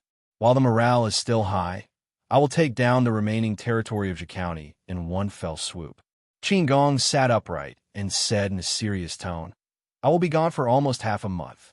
This general is afraid that Lady Su will be worried, so I came to report." "Who's worried?" Su Yanxiao was embarrassed. Realizing that she had spoken harshly, she said with her ears red, "Remember to come back." Chapter 1189. Qin Gong went to the battlefield with a peace of mind. He triumphantly conquered Zhe County and successfully joined forces with Yang Tao. At the same time, the situation at the front line had also entered a white-hot stage. Ever since Yang Tao's news came, Jiang Pengji changed her strategy against the enemy. The battles on the battlefield became fiercer and fiercer. She used the war to deplete Su Bei and Huang Song's troops. The former exhausted the most. He could barely withstand such a high frequency of battle. His kidney ached, and he felt like his body was being hollowed out. Su Bei followed Han Yu's advice and concealed the news of Mingsha Pass's fall. But this was not a long-term solution. Paper could not contain fire. When the news of Zhe County's fall came, Su Bei's face turned ashen. The officials under his tent were even more anxious and uneasy. The soldiers were not in the mood to fight. The officials were worried about the safety of their families. The whole camp was shrouded in a gloomy cloud. Su Bei was drowning his sorrows in alcohol, trying to numb himself. Han Yu and Chung Sun saw this and were anxious. When the tent was opened, the stench of alcohol wafted out and made him faint. Chung Sun tried his best to persuade Su Bei, but Su Bei did not want to listen to him. He did not need false comfort. He needed a good strategy to break the enemy's situation. After several efforts, they returned in failure. Chung Sun's brows were almost knotted. When he met Han Yu, both of them sighed. As the Lord, Su Bei had no confidence in himself. He was drunk all day. It was useless for them to be anxious. Their disadvantage on the battlefield was too obvious. Han Yu wanted to suggest that Su Bei retreat to Shanwu City and stabilize the situation before making further plans. But Su Bei was not willing to do so. He even scolded Han Yu, which made Han Yu feel haggard. It was not scary to have a pig-like lord. What was scary was that the pig had its own opinions. That would be a nightmare. The enemy had used several battles to make them lose their bearings. Now they were fighting on the enemy's home ground. How stupid could they be? Cheng Yuan and Qin Gong broke through Mingsha Pass and conquered Zhe County. As the Lord, Jiang Pengji's performance was not bad either. Half of Wu County was already in her hands, forcing them to retreat. Now, they could only use the terrain of Shanwu City to restrain Jiang Pengji's main force and avoid the brunt. But Su Bei flatly refused. Han Yu was helpless and could not sleep well for the past few days. Chung Sun's opinion was similar to Han Yu's. However, Su Bei didn't even listen to Han Yu, so why would he listen to Chung Sun? The enemy's morale is high, and now they have our families in their hands. Chung Sun did not hesitate to speculate on Jiang Pengji with the most malicious of thoughts. After all, her actions were rebellious in the eyes of the gentry. In the past, she plundered for money, but in the future, she might go crazy and dig up graves. In comparison, it was perfectly normal to threaten them with hostages. Our Lord has been troubled by this matter for the past few days.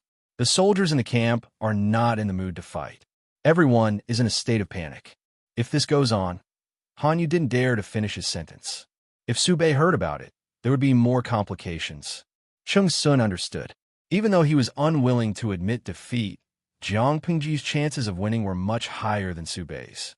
If he hadn't abandoned Han Yu's strategy and sent his troops to confront Jiang Pingji head-on in a fit of rage, he wouldn't have lost more than half of his elite troops. One wrong step, and every step would be wrong. Jiang Pingji's side would not be able to win if they were to fight a protracted war and compete with the logistics and supply lines. She mobilized too many troops and horses. The logistical expenses were astronomical every day. No matter how rich she was, she couldn't afford to lose this family. When the logistical problems were severe enough to shake the foundation, she would definitely withdraw her troops. That would be the best time for Su Bei to stage a comeback and reclaim his lost territory. However, it was obvious that Su Bei didn't have the patience. He couldn't accept himself cowering like a tortoise and avoiding the battle. Han Yu had calculated everything, but he had neglected to consider Su Bei's self-esteem. Let the Lord calm down for 2 more days. He'll come to his senses. Han Yu could only hope that Su Bei would come to his senses. Otherwise, the next battle might be their last. Compared to Su Bei's camp, which was gloomy, Jiang Pingji's camp was in high spirits. She had so much energy that she had nowhere to vent it. It was the same for Jiang Pingji. The weather outside was hot, and the anger in her heart burned even hotter. After all, she was already of age. She was full of energy, but she didn't have the life of an adult. It was inevitable that she would encounter a predicament where she had nowhere to vent her anger. The generals under her tent were unlucky. Jiang Pingji ruthlessly pinned them to the ground in front of countless soldiers. Their bodies rubbed against every inch of the ground. Li Yun and the others didn't understand at first. It was only when the military doctor said that their lord was full of energy that they understood instantly. After all, she was of age. Bah, the lord was full of energy. Instead of finding trouble with Wei Ci, why did she turn around and beat them up? Did generals have no human rights? They were human beings, not punching bags. If Mr. Wei still didn't come, they really couldn't hold on any longer. After much waiting, Wei Ci finally arrived with his allies, Yang Tao, Cheng Yuan, and the others. Su Bei knew that the enemy's reinforcements were about to arrive. No matter how unwilling he was, he had no choice but to listen to Han Yu's suggestion and retreat to the Barbican. Huang Song saw that the situation wasn't looking good and secretly made preparations to escape. Yang Tao's army set up camp 10 miles away. Wei Ci returned to see Jiang Pingji first. The weather was scorching hot. Wei Ci wore a green summer gown. It was exceptionally pleasing to the eye. The heat in his body gradually subsided. The human-shaped extinguisher was indeed worthy of its reputation. Han Mei, what's wrong with your face? Wei Ci saw that Li Yun welcomed him warmly, and his heart warmed. Seeing that Li Yun's cheeks were green, he asked with concern. There was no war recently. Su Bei's side had repeatedly avoided battle.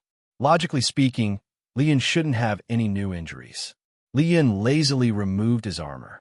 Otherwise, he would either collapse from exhaustion or be dehydrated from the heat after wearing something that weighed dozens of kilograms. Yesterday, I accidentally injured myself during a duel at the drill ground, Wei Ci understood. This injury must have been caused by the Lord. Throughout the entire camp, apart from the commander-in-chief Fu Wang, who was stationed at the rear, only the Lord had the strength to beat up Li Yun. Is the Lord in a bad mood? Recently? Li Yun trembled and asked, How did Zixiao know? The Lord rarely appears at the drill ground, let alone duels with others. She rarely greets people. If she's in a good mood, she definitely won't do it. After a comprehensive analysis, the Lord must have been in a bad mood, so she used a duel to vent her anger. Li Yun was unlucky enough to be targeted. Li Yun said with a bitter face, Sigh, the Lord hasn't been able to sleep well recently. The military doctor diagnosed that she has excess energy. The term excess energy spoken of by adults is different from the term excess energy spoken of by minors. The former has a deeper meaning. Sadly, Wei Ci's body was still that of a young chick, but his soul was that of a veteran who had been on the job for many years. He understood in a second and then pretended to be dead. If the Lord has excess energy, then go kill Su Bei. Fighting a battle is the best way to vent her anger. Wei Si's brain started working. He planned to give her a push and let Su Bei follow in Su Fei's footsteps.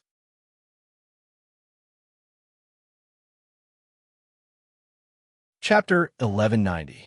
Some people couldn't stand being nagged. They were talking about Jiang Pengji just now, but this person followed the scent and came looking for her. "My lord, why are you here?" Jiang Pengji glanced at Wei Si. Her calm eyes were filled with warmth.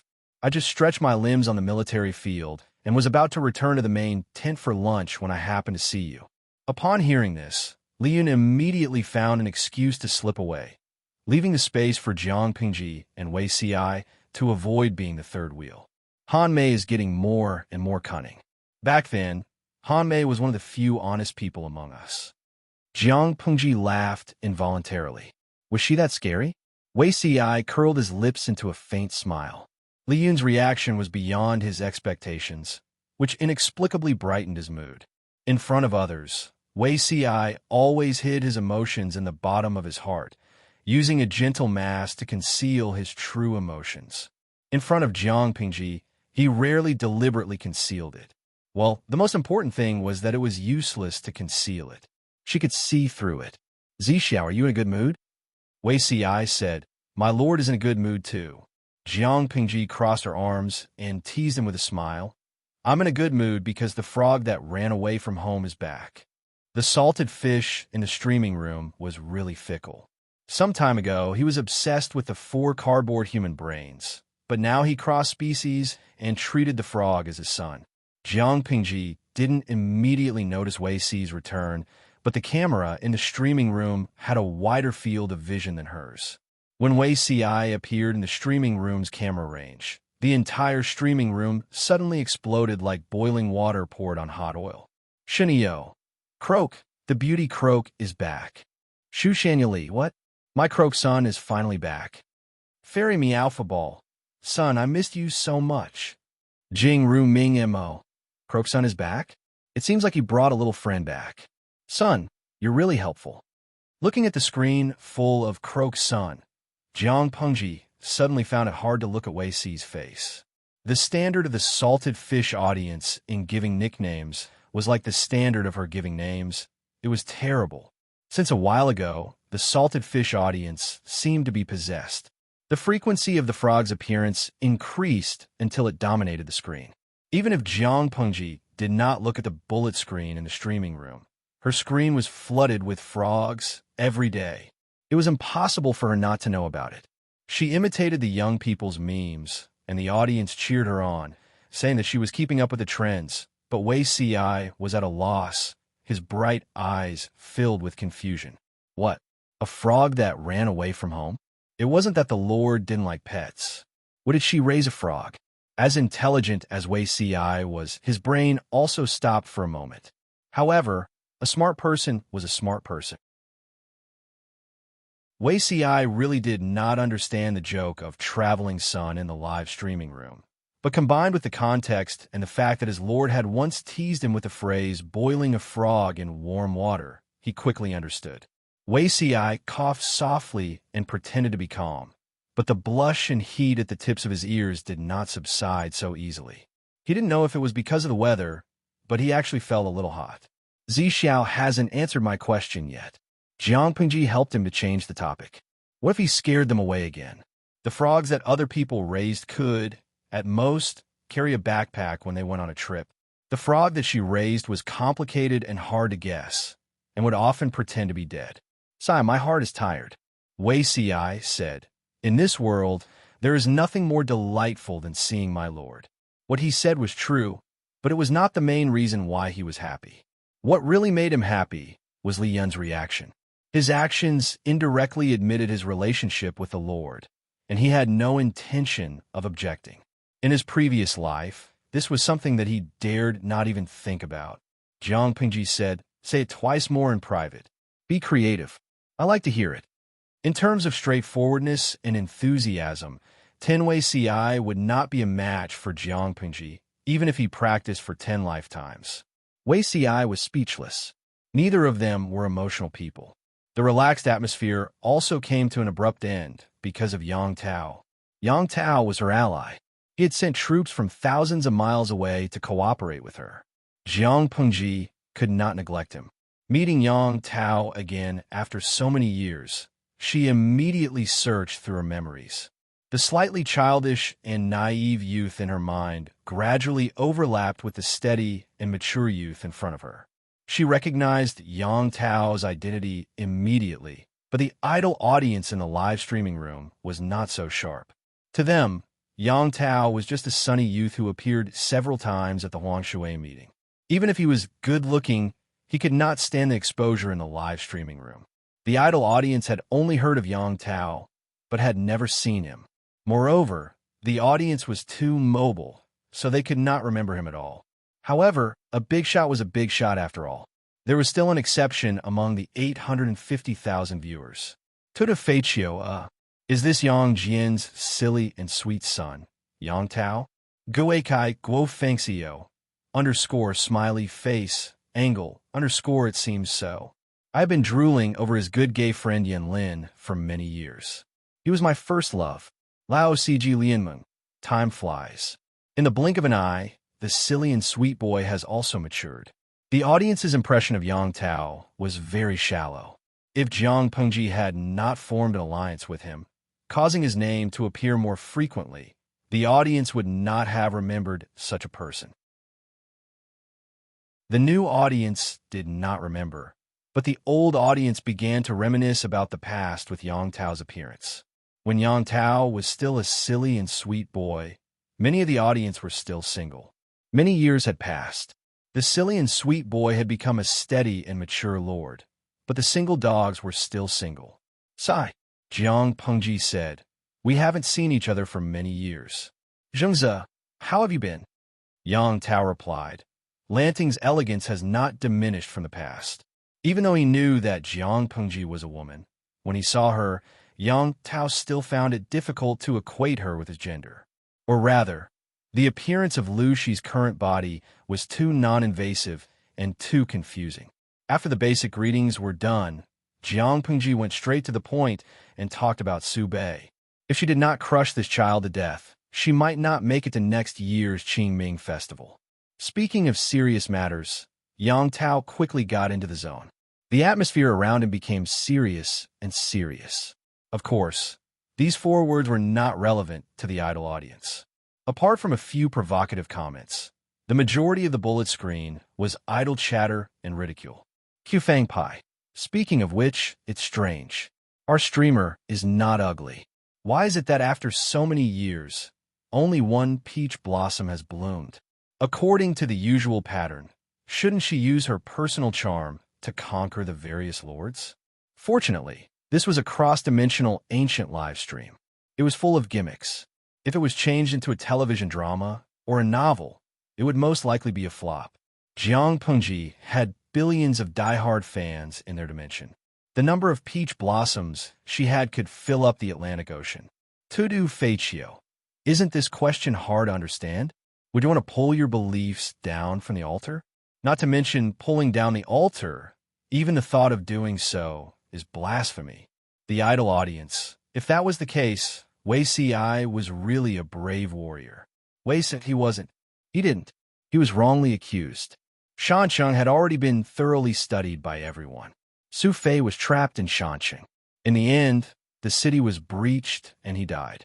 Now that it was Su Bei who was trapped, her enemies were Jiang Pengji and Yang Tao.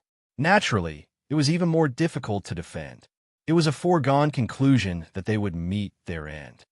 I wonder how Su Bei is feeling now. Jiang Pengji gazed at Shancheng from afar.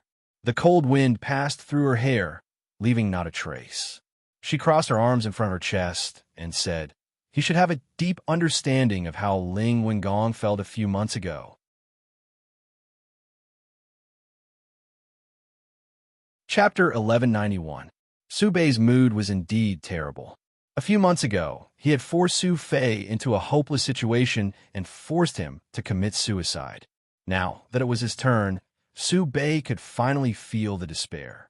He was like an old beast that had been injured, lost its claws, and had its teeth pulled out. He was afraid of his future and even more afraid of death.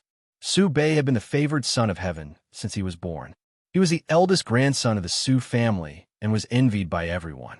Although there were times when things didn't go his way, he was still the rightful leader of the Su family after enduring the death of the biased old man. He was supposed to be the epitome of a winner in life, but now he was reduced to the state of a stray dog. Su Bei didn't believe in fate, but now he had no choice but to believe it. He had forced his cousin Su Fei to his death, so he was forced into the Barbican by others and followed in Su Fei's footsteps. Su Bei seemed to be possessed. The more he thought about it, the more he felt that it was fate. However, he didn't become depressed because of this. Instead, he became more irritable and easily angered. Many of the servants who served him were beaten up. Looking at Su Bei's current state, Han Yu couldn't equate this madman who couldn't withstand setbacks with the gentle, modest, and ambitious youth he once was. It was as if that youth was just a figment of Han Yu's imagination. This made Han Yu extremely disappointed. Han Yu and Cheng Sun couldn't persuade Su Bei. As his brother-in-law, Xieze also tried to persuade him, but to no avail. Right now, Su Bei was already stuck in a dead end. Apart from himself, no one else could help him. Han Yu sighed softly. His gentle eyebrows were tinged with worry, but he quickly adjusted and maintained his usual expression. Commandant Xie, have the troops in the city been accounted for? Su Bei had given up, but Han Yu couldn't slack off. He had to be responsible for the soldiers in the city. Xieze replied, they have been accounted for. However, everyone's morale is low and they are afraid of battle.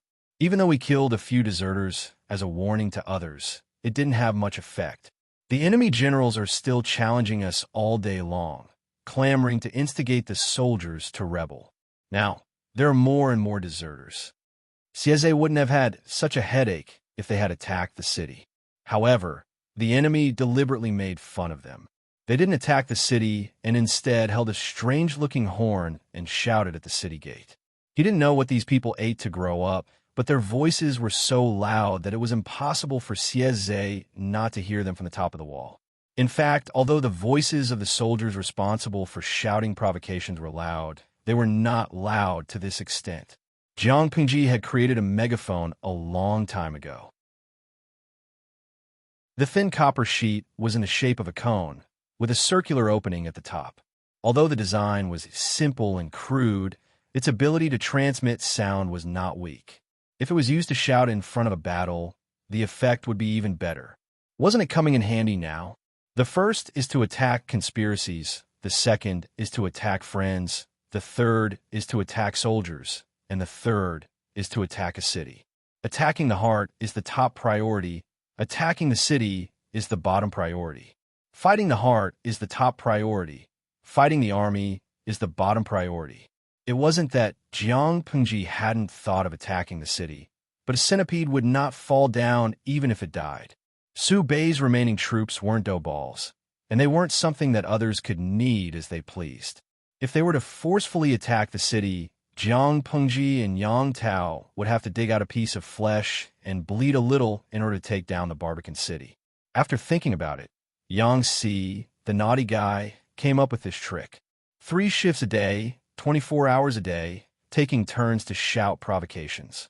They would beat the drums and sound the megaphone in front of the battle, instigating the enemy's morale. Su Bei had suffered successive defeats, and the morale of the army was on the verge of collapse. The soldiers didn't have their own opinions, so a few words of instigation could sway them. The effect was immediate. The number of deserters increased. Even if Xieze slaughtered them in front of everyone and slightly stabilized the army's morale, the soldiers were still panicking. Xieze was so busy that he didn't have time to tidy up his appearance. Stubble had already appeared on his short head, and he looked much more haggard and downtrodden than usual. Han Yu felt a headache coming on. Killing only deserters can be effective for a while, but in the long run, it will only produce the opposite effect. There was a limit to everything. Killing 1 or 2 deserters could serve as a deterrent to others. But if 100 deserters were killed, not only would the soldiers not be obedient, but they would also feel that their leader was cruel by nature, which would further strengthen their desire to escape. Xieze also understood this principle. But if deserters were allowed to spread, Sooner or later, there would be no soldiers left to defend the Barbican city. If my lord can, Sieze opened his mouth, but swallowed the rest of his words after a while. If Su Bei, as the lord, could take the initiative to stand up and boost the morale, not only would it stabilize the army's morale, but would also motivate the soldiers to fight to the death. Unfortunately, Han Yu's eyes flickered, but he didn't say a word. What's the situation on Huang Song's side? Huang Song was their ally. Even though the relationship between the two parties wasn't that close, without Huang Song's help, Su Bei would have already been defeated. As soon as Han Yu asked, Sieze looked as if he had been humiliated. He clenched his fists in grief and indignation. Although Huang Song left some people behind, what can they do? Self-preservation was everyone's instinct, but as the one who had been abandoned, it was impossible for Sieze not to be angry and resentful. Han Yu's furrowed brows became more and more tangled. Finally, is there any news from County? The morale of the army had hit rock bottom. One of the main reasons was the fall of County and the loss of the lives of their relatives. Han Yu was also worried about his family and his children, but he couldn't show it directly. If he didn't trust Sieze, he wouldn't have dared to ask. Sieze sighed and shook his head with a bitter smile. There's no news yet. I don't know if they're dead or alive.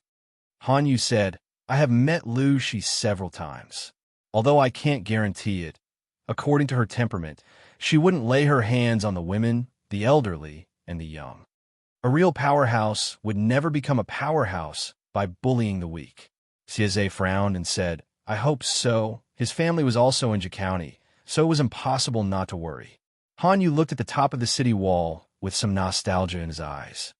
Don't worry, she won't do that, Han Yu said with certainty. Recently, the war had reached a stalemate. There was a limit to what Han Yu could do. He had more time to reminisce about the past. In his memory, Lu Shi was a high-spirited and rebellious teenager. If she really had the ambition to rule the world, she wouldn't have dug her own grave at such a time. Sieze was surprised. Why? Han Yu said, slaughtering the women and children of the enemy. If she dares to bear such a bad name, she will completely lose the qualification to rule the 9 states. Let's not talk about the distant past. Do you know how many aristocratic families there are in this small hill city? How wide was their network of connections? Even if Lu Shi mobilized many poor families, the people under her command are still related to other forces, just like Gong Luo and Cheng Yuan under her command.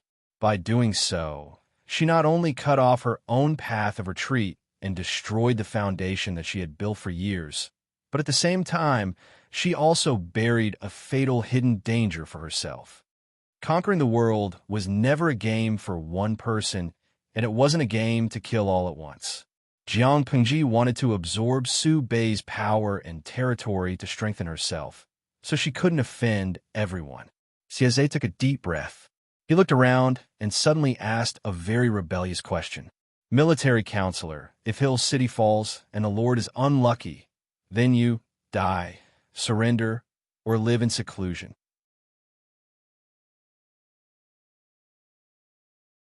Chapter 1192. Han Yu didn't answer him directly. Instead, he said, knowing the way in the morning, one can die in the evening. Sieze asked, what is the way of the military counselor? Is it the Lord? Han Yu curled his lips and revealed a faint smile. Sieze was uneasy and felt that he had asked a stupid question. Han Yu didn't answer but asked, do you know anything about my youth Colonel Xie? Sieze was stunned and answered straightforwardly, more or less. Han Yu's cold face softened a little, making his already outstanding facial features even more dazzling. His appearance was very outstanding. Many people who were jealous of Han Yu even spoke ill of him behind his back, saying that Su Bei valued Han Yu because Han Yu's face was too good-looking. Some despicable people even maliciously speculated about the relationship between Han Yu and Su Bei, deeply suspecting that their relationship was not as simple as it seemed on the surface. Thus, they added a bit of flirtatious elements to the story. These absurd rumors even reached the ears of Su Bei's legal wife. Because Su Bei's legal wife and Sieze's wife were sisters of the same clan, Sieze had vaguely heard from his wife. When Xieze first met Hanyu, he was also attracted by his appearance at first glance. It seemed that the rumors were not entirely false. At least the face of the military counselor was really good-looking. No wonder so many people were jealous of him. Hanyu didn't pay attention to Xieze's inner thoughts. He said calmly, "When I was young, my family was involved in an unwarranted evil. If it weren't for my master, I'm afraid that the whole family wouldn't have been able to escape unscathed. Although we were lucky to escape, our family gradually declined, and we were no longer as glorious as we used to be. Everyone in the world follows the red and white, flatters the strong, and belittles the weak. There are many people who despise the law because of their family background. The world is chaotic, and justice is lost. I often doubt myself whether what I'm doing is right. Perhaps everyone has such a confused period of time." Hanyu, who was intelligent and thoughtful since he was young, was no exception. He had a lot of doubts in his heart and couldn't find a way out even after thinking about it for a few times. Finally, he asked his master, Master Yuanjing. The sage once said that if one hears the way in the morning, one can die in the evening. So, does Wenbin have his own way? Master Yuanjing said, "Zixiao's Tao is to cleanse the universe and bring order to the chaotic world. Yumo's Tao is to follow the will of the heavens and support the orthodoxy. Shaoyin's Tao is to unify the world and unite the nobility. When people have their own Tao, they will know the meaning of their birth and they will know how to walk and what to do." Hanyu asked a presumptuous question, "What is Master's Tao?" "Students everywhere," Master Yuanjing said with a smile. Hanyu said, "Master has reached perfection." Master Yuanjing shook his head and said, "No, it's far from perfection. Throughout sage Confucius's life, he had 3,000 disciples, but only 72 sage plain cultivators. This is an achievement that ordinary people can't achieve in their lifetime. But does Wenbin really think that sage Confucius has reached perfection?" Hanyu didn't understand. As a young man, he could only look at his teacher and wait for his answer.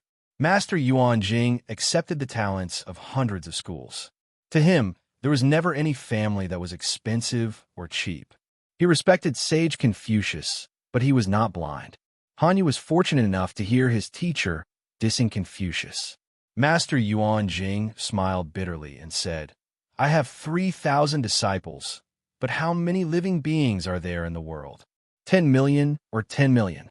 In the face of such a huge number, 3,000 people are like a drop in the ocean, not to mention that there are only 72 sage plain cultivators."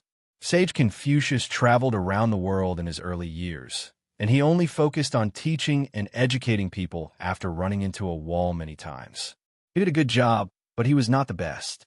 My Tao in this life is to have students everywhere. I will not only teach 3,000 students, but also 30,000, 300,000, or even 30 million. But I am only one person, and it seems that I am not as good as sage Confucius. He had a great ambition, but the reality was cruel. Master Yuanjing could teach elite students, but the sense of achievement was far less than educating and enlightening people. His energy alone was limited, but he could pass on his Tao. Maybe after generations, there would be more and more people who followed his Tao and enlightened people. Hanyu was in a state of shock after listening to Master Yuanjing. Master Yuanjing said, "Your Tao is something that you are willing to bet your whole life on, and your life is vulnerable in front of it." Under the guidance of his teacher, Hanyu felt that the thick fog that covered his eyes was gradually thinning, and the path under his feet was revealed. The thorny path extended into the distance, and he didn't know where the end of the path led. Hanyu woke up from his memories and said calmly, "The Tao of the Yu is the law." Xieze was stunned for a moment, as if he didn't expect such an answer. "Law?" Hanyu nodded and said with certainty, "Yes, it is the law. The law is fair and just. It doesn't favor the powerful, and it doesn't favor the powerless. In front of the law, everyone is equal. It is the law does not lie to the powerful, and the rope does not bend. It is the law does not avoid the officials who punish and the people who reward good deeds.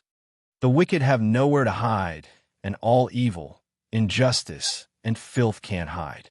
Only in a world where the law prevails can the people live and work in peace and contentment.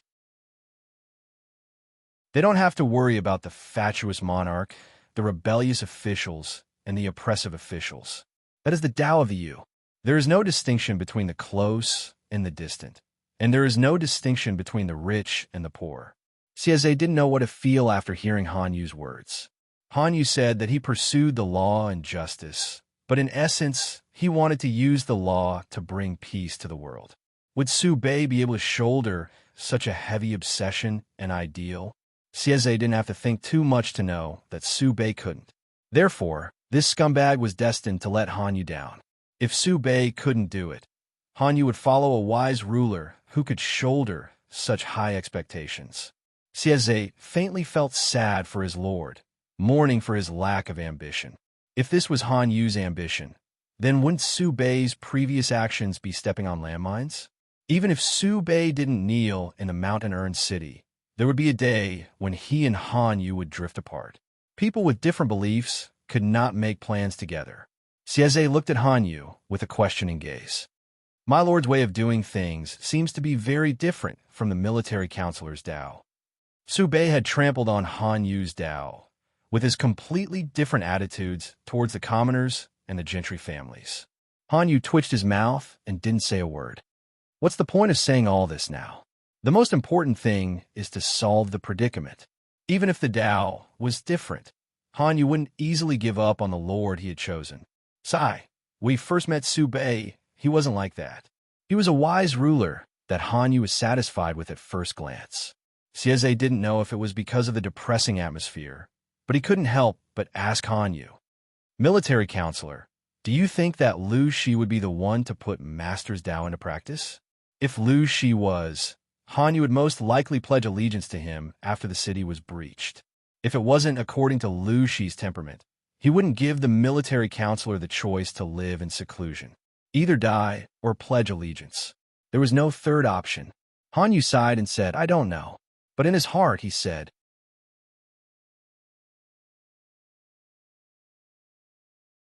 Chapter 1193. Su Bei is too thick-skinned. After scolding for so many days, why hasn't there been any movement? Even though Li Yun had a good temper, he was a little angry when he met an enemy who was unmoved by persuasion and only wanted to live. He could not help but complain. Maybe Field Officer Li is too polite and didn't scold harshly enough. Jiang Nongqin sat casually on the railing, one leg propped up while the other dangled in midair. The silver knife in her hand was cutting the cork. Recently, the war was at a stalemate. Other than patrolling and training, she had nothing else to do. She learned some carpentry out of boredom. Yang Si also said that she was very perceptive and learned quickly. In the future, if the world was at peace, she could open a carpentry shop to support her family. If Yang Si was not her lord's treasure strategist, Jiang Nongqin really wanted to use the knife in her hand to cut off his mouth and explode his fat. Whether it was prosperous or chaotic times, she was willing to overcome all obstacles for her lord. It was a disgrace to retire and become a carpenter. Li Yun said embarrassedly, there are many women in the army. If I scold too harshly, it won't be good. Didn't they hear that the military commissar brainwashed the soldiers to be polite and put on airs in front of the women? Scolding in front of the battlefield was a tradition. The more violent ones scolded their ancestors, the more polite ones cursed their ancestors, and the more vulgar ones cursed their mothers. Since ancient times, humans could never avoid the female relatives of the other party when scolding. Unfortunately, her lord was a woman, so she had to avoid certain taboos. Jiang Nongqin sneered. Scolding in front of the battlefield was to raise morale. Being violent was also a way to vent pressure. Li Yun repeated the same few words. The enemy went from being angry at the beginning to ignoring him because he scolded too lightly. If he used a big move right from the start and angered the enemy so much that he died of a brain hemorrhage, that would be more interesting. Scolding should be directed at the most painful part. Wait here, I'll find you some help. Jiang Nongqin spun the knife in her right hand twice, then sheathed it and hung it at her waist. Li Yun was surprised. Who? An idler. Jiang Nongqin said, He's free now anyway. It won't take long to help him. Then, Yang Si was speechless when he heard Jiang Nongqin's intention. In terms of scolding, he couldn't be the one to do it. Qiguan Wenzheng is better at this. Yang Si was a vengeful person. Qiguan Rang had almost sent him to the Western Paradise with a written order, but he still remembered it now. Even though he would not seek revenge, he would still occasionally bring up Qiguan Rang to defame him. Jiang Nongqin said, "Military Counselor Qiguan is not in the camp now. He's defending the rear. How would he have the time to write this?" Yang Si. Qiguan Rang was a busy man, and he was a freeloader? Yang Si still wanted to struggle. He was a scholar. How could he rudely spit at others? He continued, "Now that the Lord is attacking from the encirclement, she's slowly destroying the morale of Su Bei's forces. According to the scouts' reports, the number of deserters is increasing and their morale is declining day by day. If we provoke them too much now, it might even stimulate their determination to fight to the death." Jiang Nongqin said coldly, "The longer the army besieges us, the more food we consume. These rations have been painstakingly saved up by the commoners. How could the lowly lives of Su Bei and the others compare to these precious rations? If they really have the courage to break out of the city and fight us head-on, why would the army be afraid to fight? Of course, it would be to defeat the enemy. In this way, we can save time and have more time for the soldiers to recuperate." Roar. After not seeing her for a few days, she had become glib. Yang Si's expression became awkward. He averted his gaze, not daring to look directly at Jiang Nongqin. He wanted to ignore Jiang Nongqin. As long as he left her hanging for a long time, she would naturally retreat in shame. After all, a lady's skin was not as thick as a man's, not to mention that he was an outstanding man. However, Yang Si still underestimated Jiang Nongqin's patience and perseverance. Like Feng Zhen, his swordsmanship was at the level of a square dance. How could a freshman from a small class compare to Jiang Nongqin? This warrior had thousands of lives on his hands. Right. Field Officer Jiang, don't stay in my tent for too long. It's not a good influence." Jiang Nongqin laughed coldly, as if mocking him for overestimating himself. With Yang Si's physique, what could he do to her? If there really was a bad influence, it would most likely be because of the rumors about how she treated Yang Si. All right, she was indeed mocking him. Yang Si reluctantly wrote more than 2,000 words on the bamboo slip. He scolded to his heart's content. Qiguan Rang was born at the border between Chongzhou and the north borderline. The people there were tough, but too straightforward. The declaration also represented the government. No matter how ruthlessly he scolded someone, he had to think twice. Yang Si was different. He was born in a brothel and was used to the scolding of hooligans and shrews on the streets and alleys. No matter if they were reserved and graceful, straightforward and unrestrained, or vulgar. He was proficient in the essence of the scolding of various sects and used it as if it was his own arm. Now, he was forced to do something beyond his abilities by Jiang Nongqin. There was a fire in his heart. He picked up his brush and scolded someone.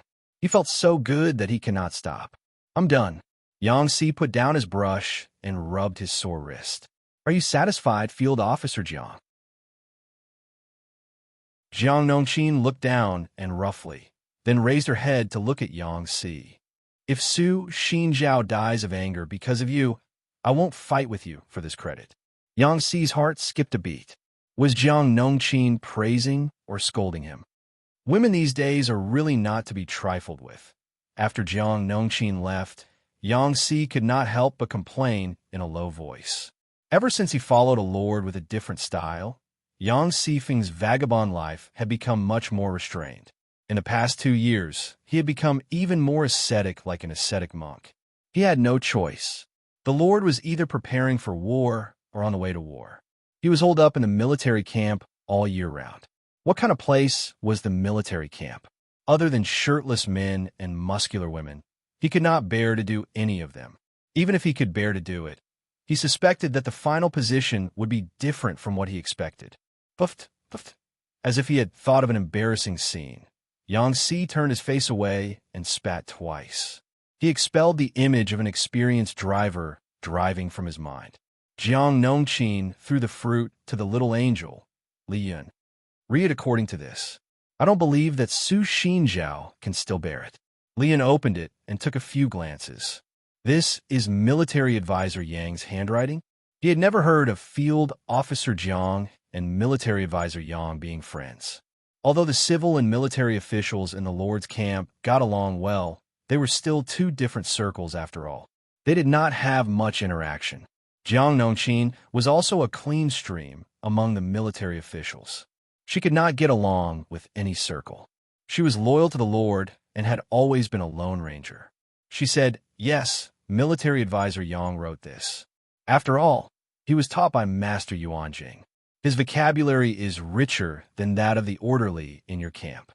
Ever since she knew about Yang Si's past, the two of them had been interacting more frequently in private. When they met, they would talk more. If it was in the past, she would at most give Yang Si a cold look. Li Yun smiled and said, Field Officer Jiang is very brave. Although the few military advisors seemed easy to get along with, they each had their own temperament. Under normal circumstances, Li Yun would rarely disturb them.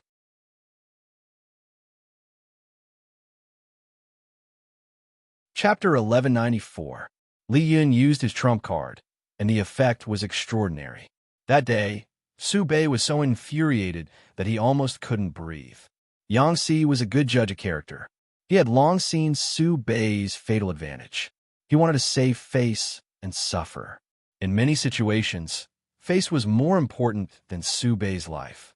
Attacking Su Bei's relatives was not as powerful as attacking his face. Grasping this advantage, Yang Si knew how to scold people. Everything revolved around face, and all words were to serve it. The more Su Bei valued his face, the more Yang Si wanted to rip it off, throw it on the ground, and stomp on it. Hearing the spy report that Su Bei had fainted from anger, Yang Si stroked his mustache proudly. His scolding skills were not inferior to Qiguan Rei's.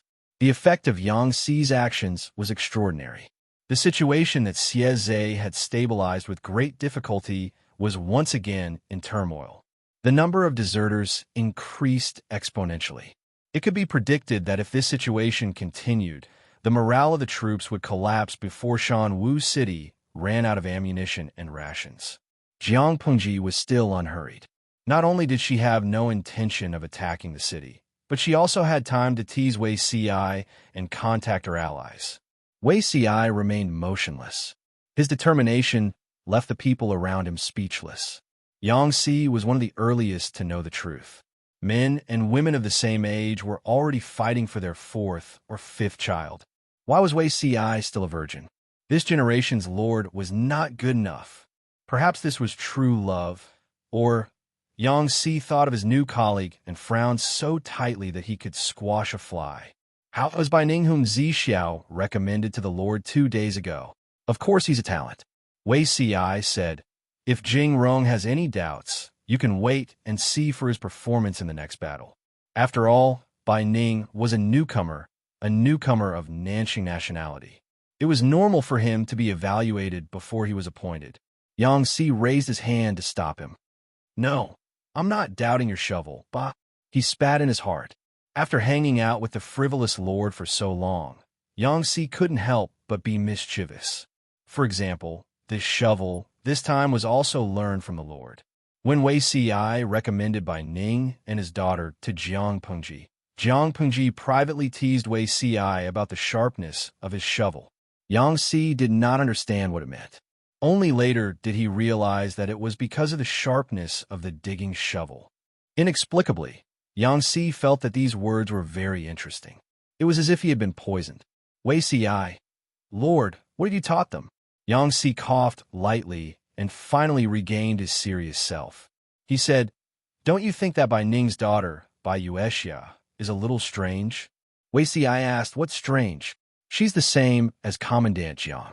Both of them are extremely loyal to the Lord. Anyone who isn't blind can see that. It's just that such a passionate relationship made Si a little worried. Say, the Lord is already. Yang Si stretched out 2 fingers and emphasized Jiang Pengji's age. The Lord is already 21 years old. The military doctor also said that she is full of energy. As her subjects, we should at least persuade her. No matter if it was a man or a woman, holding it in for too long would harm the body.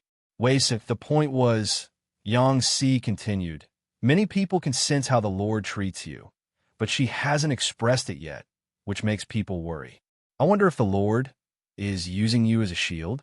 In fact, she doesn't have feelings for men, but for women. Wei Si, Yang Si didn't want it to be like this, but he had no experience in following a female lord. If a male lord could develop a love story with his male subordinates, then it was actually possible for a female lord to do the same. Otherwise, it couldn't explain why the lord was still holding back when she was 21 years old.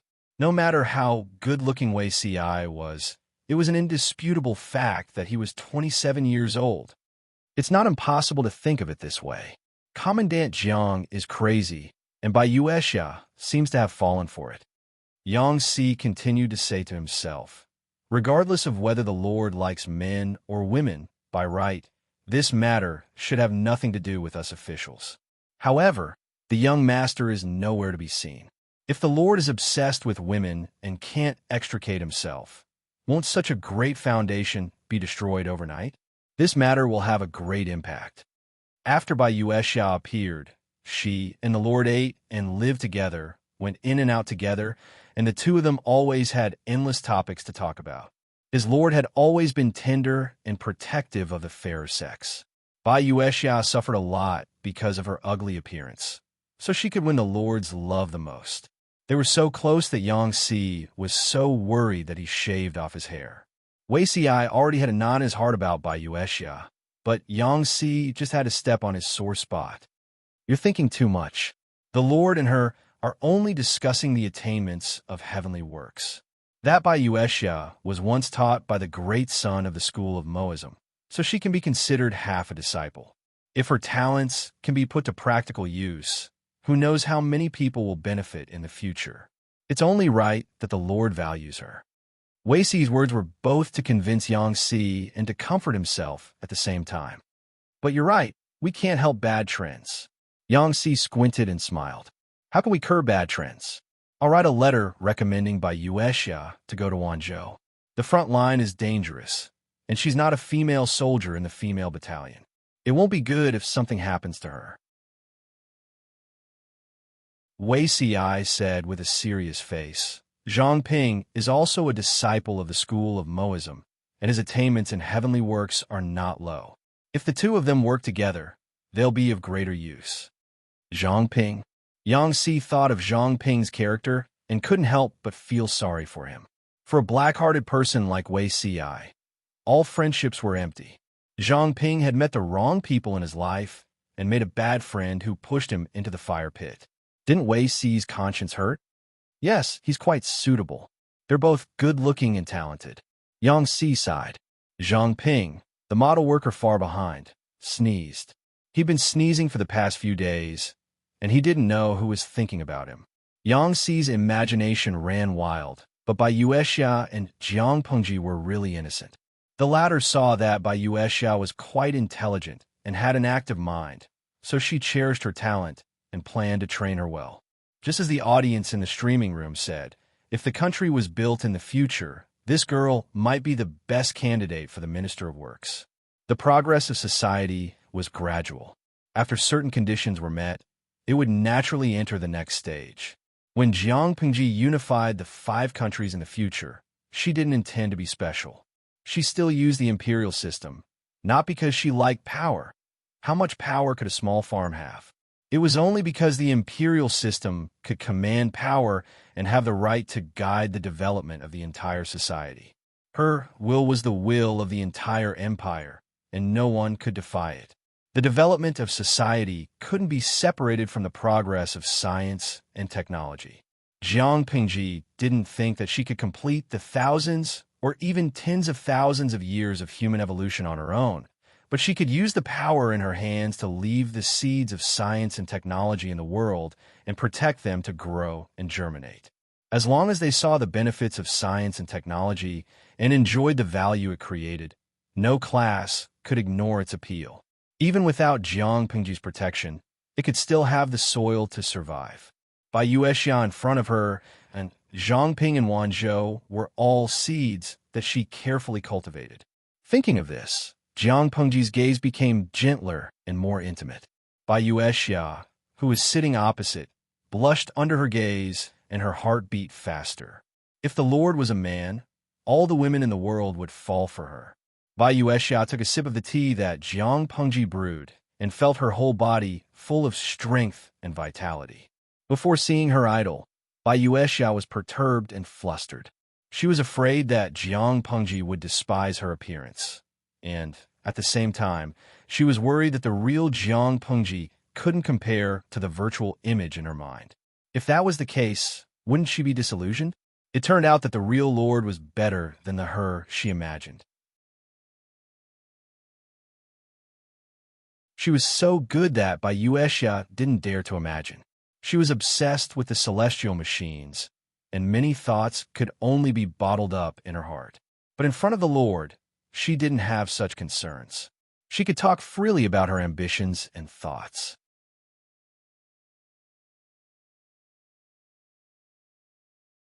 Chapter 1195. Compared to Jiang Pengji's smooth sailing, Su Bei's situation was far from optimistic. The immoral Yang Si could only blame himself for being too vicious. Every word he uttered threw Su Bei's dignity to the ground and trampled on him mercilessly.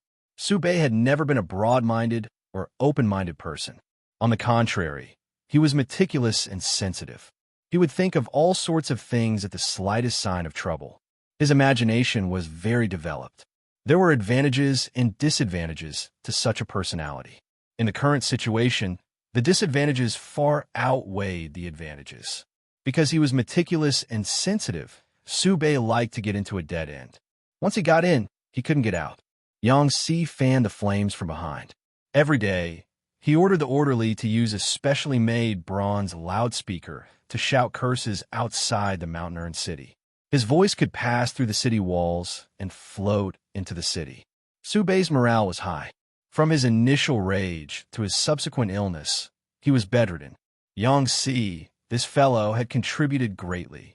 If this was how despicable Yang Si was, then he had overestimated his bottom line. This guy had even more despicable tricks up his sleeve.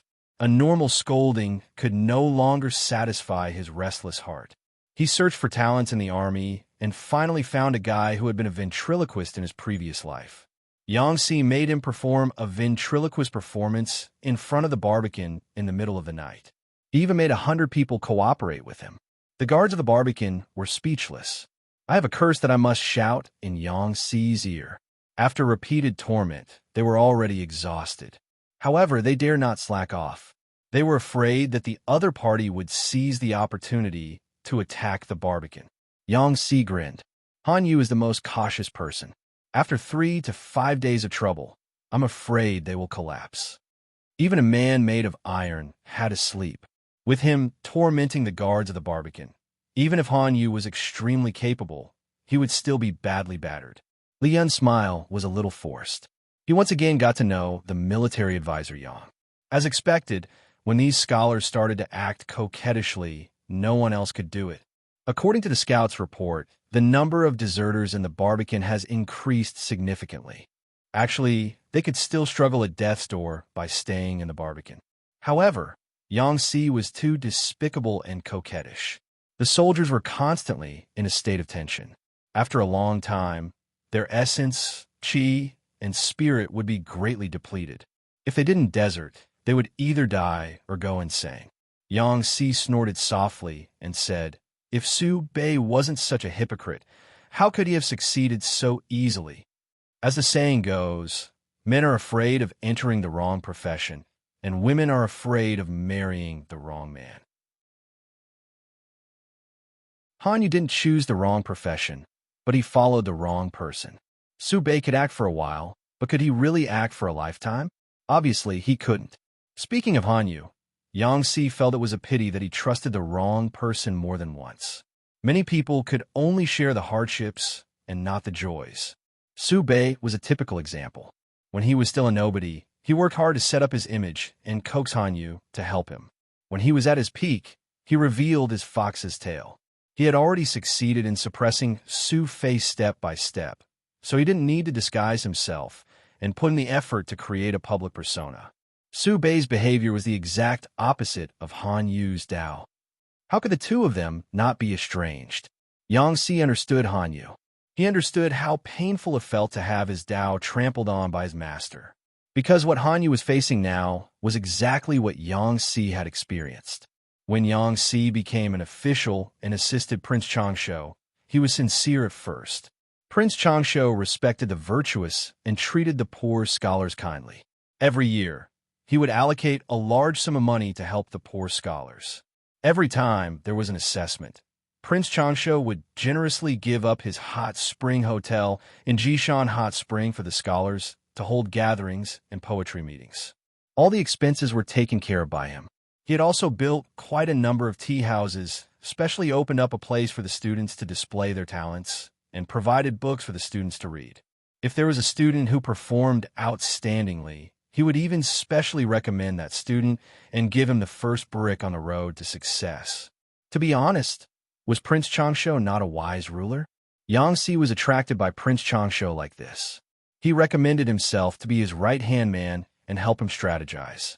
Similarly, Prince Changsho didn't manage to wear his mask until the end. The royal family of Dongqing had just fallen apart, and he couldn't wait to bare his fangs.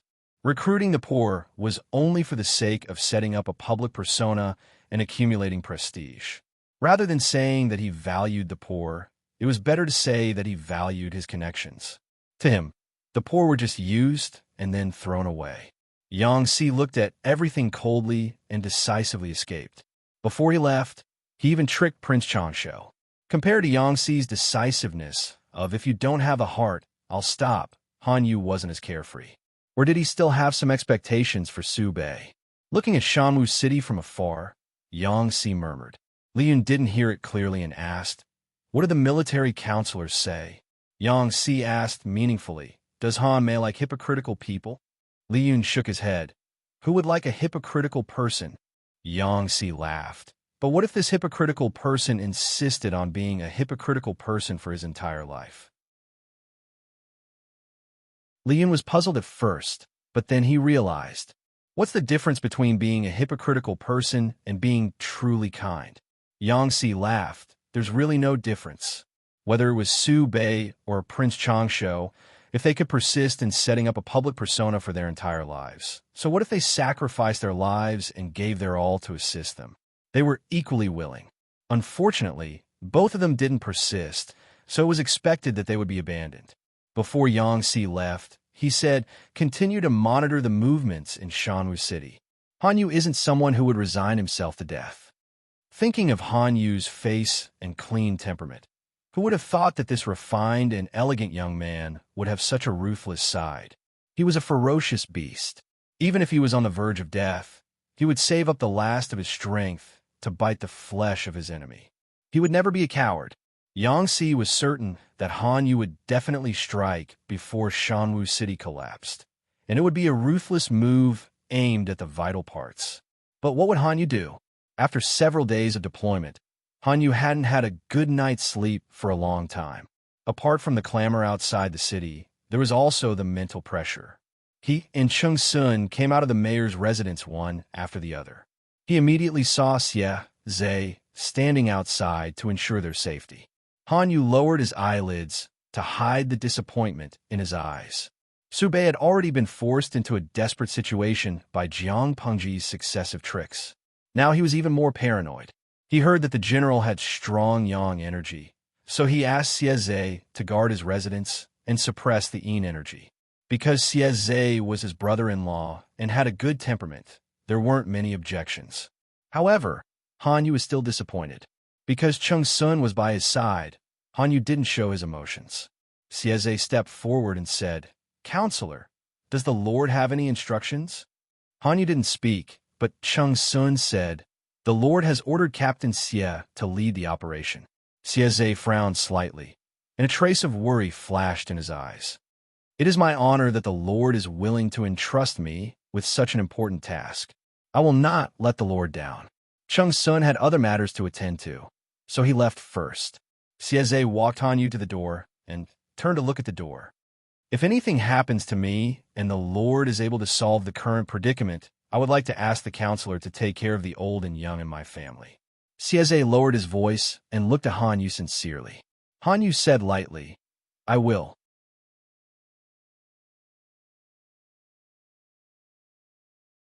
Chapter 1196. Something's not right. Something's really not right. Hanyu should have made his move by now. Why hasn't there been any news? If Yang Si wasn't so confident, he would have doubted his own judgment. Qiguan Rang fanned himself with the feather fan in his hand, trying to disperse the heat around him. Hanyu is not a good person. If his every move is within your calculations, you would have been the one defeated by Gu Su instead of him. He heard Yang Si's murmur and frowned. "In my opinion, Su Bei can only try his luck with a sneak attack if he wants to turn the situation around." Yang Si replied, "The troops in Shanwu City are all under our surveillance. Where would he deploy his troops for a sneak attack?" Yang Si sent his troops to besiege Shanwu City and keep an eye on it 24 hours a day. Any movement in the city couldn't escape the eyes of the scouts. To put it bluntly, they had already figured out the strength of the enemy. How could a group of dispirited soldiers turn the situation around with a sneak attack? He couldn't figure it out. The premise of a successful sneak attack was that the information of the enemy was not equal. Yang Si had figured out the movements of the enemy. If they dared to sneak attack, they would be sending themselves to their deaths. However, how could Hanyu not see through this? Yang Si replied, "I hate this kind of person. I feel like he's my nemesis." Qiguan Rang's expression turned serious. He agreed with Yang Si's judgment of Hanyu. He was not a coward who would resign himself to death, but he couldn't figure out Hanyu's thoughts. No matter what, it's always good to be prepared. Qiguan Rang said coldly, "Order the soldiers to strengthen their night patrols and don't let go of any suspicious characters. At the same time, send people to keep an eye on the movements of Shanwu City to prevent Su Bei from playing any tricks." Su Bei was the leader of the enemy. Letting him go was like letting a tiger return to the mountain or a dragon return to the sea. Yang Si replied, "Coping with the changes by remaining unchanged? That's a good idea. We can't figure out Hanyu's movements." Listening to their conversation, Jiang Nongqin was a little confused. The defeat of Shanwu City is set in stone. Does Hanyu still want to struggle? Just look at Su Bei's face, and you can tell that he's a short-lived man. Yang Si smiled helplessly and said, "Even ants live without purpose, let alone humans. You can't give up just because you're at a disadvantage. History tells us that there are many examples of the weak winning against the strong. If he worked hard, he might win." Jiang Nongqin said, "I heard from the two military counselors that Han Yu seems to be a talent." Yang Si said, "He's one of Master Yuanjing's 4 disciples. He's from the same sect as me. His talent is no less than mine. Naturally, he's not simple. He is not as good as you." Jiang Nongqin praised indifferently. Her expressionless face was becoming more and more like their lord. The sudden praise made Yang Si feel flattered. He had worked with Jiang Nongqin for many years, but he had never heard her praise anyone other than the Lord. He was the first one. "Officer Jiang, I'm really ashamed of your praise," Yang Si said. "I wonder what's so good about me that Officer Jiang thinks highly of me? Tell him that he will definitely carry this merit forward." Jiang Nongqin raised her eyebrows and her lips curled into an unnoticeable smile. "Eyes." Yang Si. He couldn't react for a moment. Did Jiang Nongqin mean that his eyes were better than Hanyu's? Hanyu must be blind to have chosen Su Bei. Jiang Nongqin added, "Although you've been lost before, at least you've forsaken the darkness for the light. Her lord must be the only wise ruler in the world. Those outstanding people who chose other feudal vassals, if they weren't blind, then what were they?" Yang Si. Brainless, and moronic creatures were simply too terrifying. Bai Yuexia and Jiang Nongqin were like this. He really couldn't believe that his lord didn't use Wei Si as a shield. Maybe military counselor Yang and military counselor Qiguan are thinking too much. Jiang Nongqin also had this question in her mind. She pondered for a long time, but couldn't find an answer. No matter how one looked at it, Shansheng was already a dead end. Han Yu had to launch a sneak attack to gain a chance of survival if he wanted to have a chance of survival. But the timing of the sneak attack, the number of troops, and the terrain, Han Yu didn't have any advantages. From Jiang Nongqin's point of view, it was better to defend Shansheng to the death than to take a risk. Maybe the Lord, Jiang Pengji, would withdraw the troops if they held back. Of course, the possibility was very small. Jiang Pengji was playing chess with Bai Yuexia. Hearing Jiang Nongqin's words, Jiang Pengji supported her chin with her wrist and looked at Jiang Nongqin. I think when Zheng and Jingrong are right to worry. Jiang Pengji smiled. Because when analyzing the battle situation, we not only have to consider the number of troops and the terrain, but also the personalities of our men. Su Bei is bedridden, so Han Yu has become the leader. The troops in Shansheng have to obey his will. In a sense, understanding Han Yu is the same as understanding the overall movement of the enemy. Yang Si said that Han Yu is not a person who would resign himself to death, so the troops in Shansheng wouldn't really defend Shansheng to the death. Unless Han Yu was pulled down from his position and someone else was in charge. According to the information they had so far, the possibility was very small. Then what do you think Han Yu will do, my lord? Jiang Pengji stared at the situation on the chessboard and pondered for a while. He is the only one in Su Bei's camp who is good to watch. I'm looking forward to the surprise he will give me, she said straightforwardly. I don't care what kind of conspiracy he has. I'll take it right here. Su Bei's troops are limited. Even if he attacks with all his strength, he won't be able to hurt me. Jiang Nongqin was very interested in Han Yu, whom she had never met before. She wanted to see how capable Han Yu was to be able to baffle her lord. The night was even noisier than the day. All kinds of small animals ran out and made a lot of noise. For the audience in the streaming room, the nightlife had just begun. For those who worked at sunrise and slept at sunset in ancient times, it was time to sleep. Yang Si was no exception. He washed up and went to bed. There was a bamboo mat under him, and a thin quilt covered his lower abdomen to prevent him from getting cold in the middle of the night. He fell asleep in a daze. Suddenly, he remembered something and sat up straight. Oh no, I forgot about this. Yang Si crawled up and grabbed his clothes. He put on his wooden clogs and walked in big strides while packing his clothes. Qiguan Rang's tent was not far away. Yang Si called out a few times from afar, waking up Qiguan Rang, who was about to fall asleep. Yang Jingrong, what are you doing? Yang Si was disheveled. His pajamas were still exposed. His long hair was scattered over his shoulders and back. He had no manners at all. He suddenly thought of something. Wenzheng, do you have any information collected by the scouts? Time is of the essence. Qiguan Rang glanced at the bastard who disturbed his sleep in the middle of the night. He put on his clothes and got up to look for relevant information for him. Yang Si looked carefully with the light of the oil lamp. His face gradually darkened. What's wrong? Qiguan Rang craned his neck to take a look. Yang Si was looking at the deserters that the scouts had found. Ever since the siege of Mountain Urn City, the number of deserters had increased day by day. Su Bei's power had. Something was wrong. Qiguan Rang put the candlestick on the table with a clang and snatched a few rolls of bamboo slips. Well done. What a good move to cross the sea by deceiving everyone. Were the deserters really deserters? Not necessarily. It could be an ambush. Yang Si stood up with the bamboo slips and said hurriedly, we have to inform the Lord about this as soon as possible.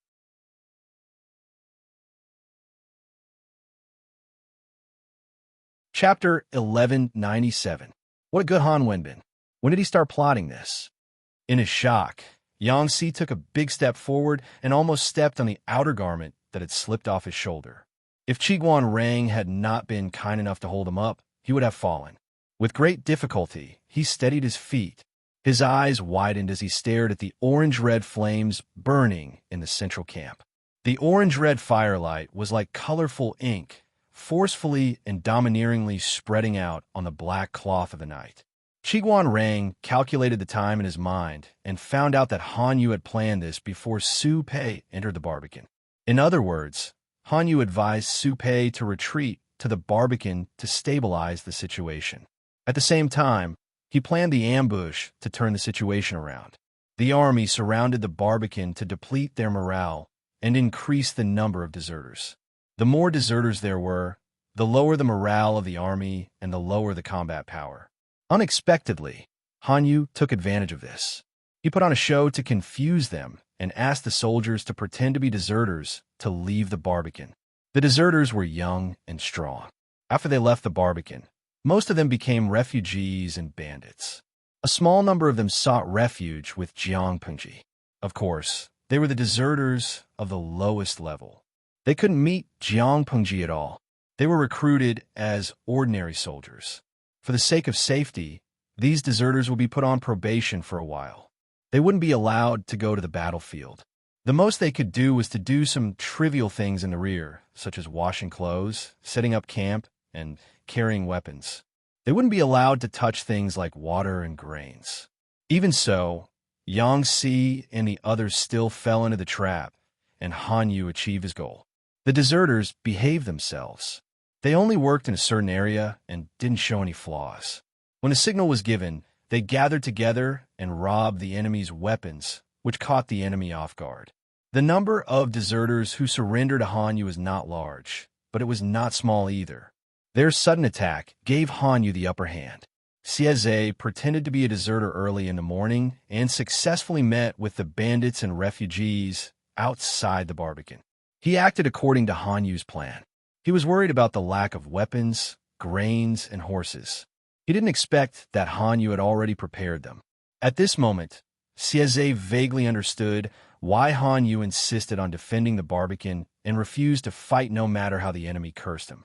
It wasn't that Han Yu didn't want to fight, it was that he had moved some of the supplies outside the city. So the supplies inside the city weren't enough to fight the enemy head-on. In order not to arouse the enemy's suspicion, Han Yu took great pains. Thinking of this, Xie did not know whether he should admire this military advisor or fear him. Success or failure depends on this. Xie put on his armor and picked up his weapon. He gathered his troops and prepared to set off. Following Han Yu's arrangement, the operation went smoothly. Although the enemy's defense was tight, the sudden sneak attack still tore a hole in their defense line.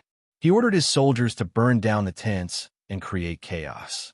At the same time, he charged towards the main tent of the Central Army. Just as they were about to fall asleep, many people were woken up by the loud horn as soon as they fell asleep. The enemy came in a menacing manner, and the hastily constructed defense could not stop them at all. The enemy actually broke through the layers of defense and arrived at the main camp. The flames of war spread rapidly. At this hour, Li Yun was still awake. When the sneak attack happened, Li Yun was patrolling on the other side of the camp. When he heard that there was an enemy sneak attack, he hurried over. Enemy attack. When Li Yun arrived, he saw that his lord's tent was ablaze. The rest of the camp was also engulfed in a sea of flames. The battle cries of both the enemy and his allies soared to the sky. Looking at the fire on three sides of the main camp, the enemy had at least 10,000 people. In the chaos of war, no one knew where they popped out from. There were 10,000 people. The army was guarding the Barbican tightly. How could these soldiers avoid the scouts' eyes and ears and sneak attack the main camp? Li Yun immediately saw Xie, who was raising his spear to kill. I will deal with this person. All of you quickly go and find the Lord. Do not disobey. The soldiers said, yes. If anything happened to the Lord, they could atone for their sins with their lives. Li Yun's expression was as cold as ice. He suddenly tightened his grip on the white belly of his warhorse and rushed over with his spear. With a clang, the two spears collided, making a sound that made people's teeth ache.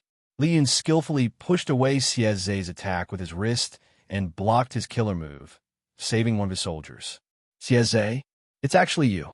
Li Yun snorted coldly. His spear fiercely attacked Xie's vital points. If he was hit, it would definitely pierce through his heart. Xie pursed his lips tightly. He also recognized Li Yun, the young general who had inherited the Xie family's martial arts. Due to the urgency of the war, Xie had not had the time to ask for instructions from his family. Li Yun's face was illuminated by the orange-red flames, softening the sharpness of his aura. With just one glance, a portrait hanging in his father's study flashed across Xie's mind. The man in the portrait was dressed in a black Confucian robe. He was dignified and elegant, but did not lose his heroic spirit. His appearance was like the spirit of heaven and earth. This man was 50 to 60% similar to the Li Yun in front of him. In a flash, Xie remembered the man's identity. He was the eldest son of the Xie family's first line of descent, Xie Qian. If Xie Qian had not met with misfortune, Xie's father would not have been able to obtain the position of master. Speaking of which, Xie Qian had been dead for more than 20 years. He was the only direct descendant of the Xie family who had not been heard of before the incident. The Li Yun in front of him matched his age and looked so similar to Xie Qian. Could it be? What was the relationship between the two of them? Even though he was full of questions, Xie did not speak. The moves in his hands became fiercer and more lethal. Li Yun was not to be outdone. He raised his spear and stabbed at his opponent. Blood relationship, my ass. In troubled times, one had no choice. The two of them had different standpoints. It was a matter of life and death. How could there be any consideration of feelings? Xie's side did not have many men. He already had the advantage of surprise. Once the fight dragged on, his situation would not be good. Seeing this, Li Yun immediately switched from offense to defense. He stuck to Xie like a sticky candy, pestering him until he had no time to care about anything else. Xie was well aware of his situation. He did not care about the bloody hole Li Yun had created on his body. He simply used the method of exchanging injury for injury. His and Li Yun's martial arts skills were on par. If they really fought with their lives on the line, it was hard to tell who would win. The stubborn were afraid of the unreasonable. The unreasonable were afraid of the reckless.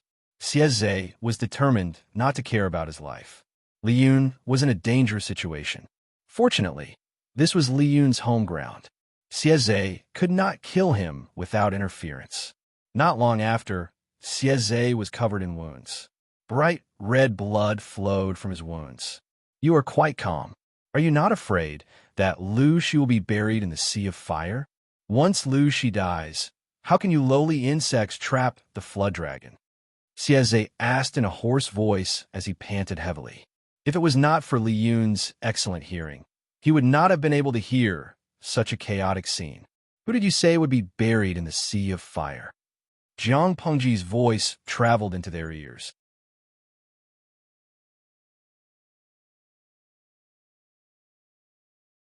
Chapter 1198. My lord. Li Yun looked in the direction of the voice in surprise, only to see Jiang Pengji in plain white pajamas with a large but elegant cloak draped over her shoulders. Her brows were much softer than they were in the day. Her black hair draped over her shoulders, and her pajamas were stained with sticky red blood. She looked like a beautiful Rakshasa. She held a black scabbard in her left hand and a long sword with a narrow, straight, and shiny blade in her right hand. Blood was still dripping from the blade. The faint cloud patterns on the blade were flowing with blood. It made one's breath tighten for no reason. Li Yun had just called out Jiang Pengji's identity and immediately cursed under his breath. Sure enough, Xie ignored his injuries and quickly stabbed his spear at Jiang Pengji.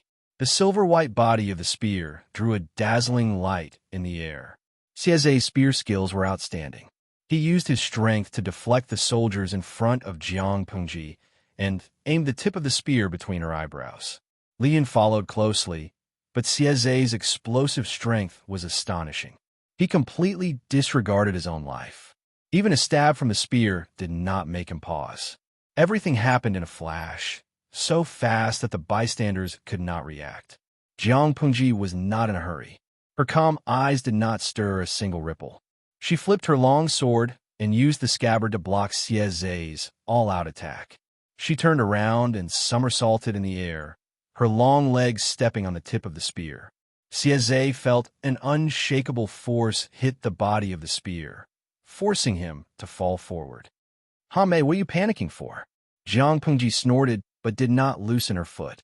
Xieze's arm was under the spear due to the way he was holding the spear and falling.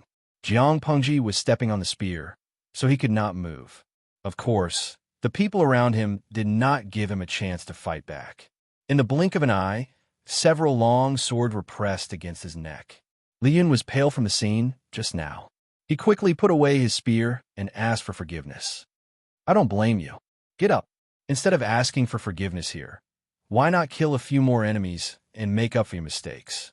Jiang Pengji looked down at Xieze, who was covered in blood. Her eyes seemed to flash with a hint of blood, but her expression was too calm. The bystanders could not read her mind. Ordinary people could not read it, but Wei Ci could. He rushed over, panting. By the time he arrived, the soldiers had already tied Xieze's hands behind his back and tied him up. Master, Wei Ci's cheeks were very, very red. His ears were bloodshot, and they were so red that they were translucent. It's so chaotic outside. Why aren't you waiting in your tent? Jiang Pengji sheathed the god-slaying sword and looked at Wei Ci disapprovingly. The enemy attacked the camp, and the situation was chaotic. Even she could not guarantee Wei Ci's safety. Wei Ci said, when the Lord is in danger, how can I hide? Turtle? Jiang Pengji seemed to have thought of something. She snorted and chuckled. You sound so righteous now. Wei Ci could not help but look embarrassed. Before anyone could react, Jiang Pengji said to the soldier, look after this person. Don't let him die. Li Yun replied. Here. As he left, Li Yun suddenly thought of something. He could not help but turn his head to look at his lord and Wei Ci's attire. What was that? Why did the cloak on his lord's shoulders match Zi Xiao's attire? Was it a set? The thought flashed by. The battle around him pulled his attention back. Li Yun did not continue to think about it. The night attack was huge. It did cause Jiang Pengji a lot of losses, but it was not a serious blow. More than 2 hours passed. The enemy's soldiers were dead, injured, and captured. Jiang Pengji sat in the temporary main tent and listened to the post-battle report. She had already changed out of that bloodstained cloak. Everyone present was a shrewd person. If she had worn that cloak just now, everyone would know that their lord had shamelessly attacked Wei Ci in the middle of the night and failed. It would be too embarrassing. As the lord, she could not meet people in her sleeping clothes. To be honest, if Han Yu's night attack was not so timely, Wei Ci might have been killed by her. Jiang Pengji's mood was shrouded in dark clouds. The atmosphere in the tent was oppressive and heavy. Where did this group of sneak attack soldiers come from? Jiang Nongqin did not have a night patrol mission today, so she rested early. The enemy suddenly attacked at night. She did not have time to put on her armor. She picked up her weapon and killed the enemy. Her eyes were bloodshot in the chaotic battle. This is a trap prepared by Han Yu early in the morning. I'm afraid he started the plan as soon as he entered the barbican.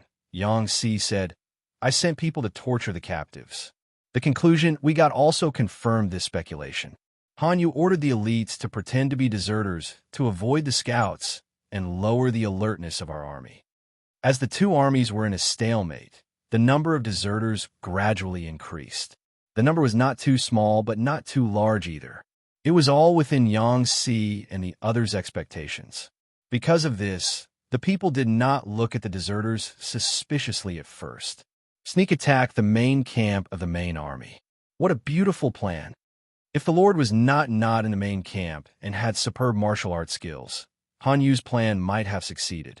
Jiang Nongqin snorted coldly and said darkly, if anything happens to the Lord, I must cut that traitor Han's throat with my own hands. Yang Si shivered involuntarily when he heard her icy voice. He did not dare to doubt the truth of Jiang Nongqin's words. Jiang Pengji sat on the seat of honor and said, it's a good thing that Han Yu's soldiers are in danger because he has shown his last bargaining chip. There were tens of thousands of soldiers ambushing the camp that night. All the elites had been sent out, which meant that the defense inside the barbican was very weak. Everyone take a break. Jiang Pengji sneered. Break the barbican at daybreak. Everyone said, yes, there is still more than 2 hours before daybreak. Jiang Pengji asked them to go back to sleep so that they could recover their energy before attacking the Barbican. However, these people had just gone through a tangle battle. Every one of them seemed to be on steroids. How could they sleep? In the night attack, the newcomer by Ning showed the demeanor of an experienced general. If it were not for his timely response to organize the defense and counterattack, the casualties of our army would have been even greater. This made others more certain of Wei Si's shovel. Indeed, when the shovel was used, all the people were talented. Just now, was the Lord wearing your clothes? Bai Ning moved closer to Wei Si and asked in a low voice. Wei Si staggered and almost fell on the ground. He denied it decisively. It was dark. You must have seen wrongly. Bai Ning curled his lips and snorted in disdain. He was not the only one with a discerning eye. No one else raised any objections. It was obvious that the person beside him had an affair with his lord. Bai Ning said meaningfully, "You have to work hard." Although he was a newcomer, his lord was close to his daughter's age. Bai Ning could not help but put himself in the role of an old father. He secretly worried about his lord's next generation. Which of the feudal lords in the world would still have a child at their age? Without the young lord, they would not feel at ease. Wei Si was speechless. The army was ready to go, waiting for the first ray of sunlight to arrive. The atmosphere in the Barbican was so heavy that it could drip water. Hanyu had not slept the whole night with his eyes wide open. Standing on top of the wall, he saw the enemy's camp burning in the distance. His heart was in his throat. Did they succeed, or did they fail? Hanyu's heart was in turmoil, like a piece of fresh meat boiling in a pan of oil. You're tuning into the Romance Rendezvous YouTube channel. We're so grateful for your support, and don't forget to subscribe to join us on this incredible journey through captivating stories. Your generosity through donations truly makes a world of difference, as it's the primary source of revenue that allows me to expand and enhance this channel for you. Thank you from the bottom of my heart for being a part of this adventure.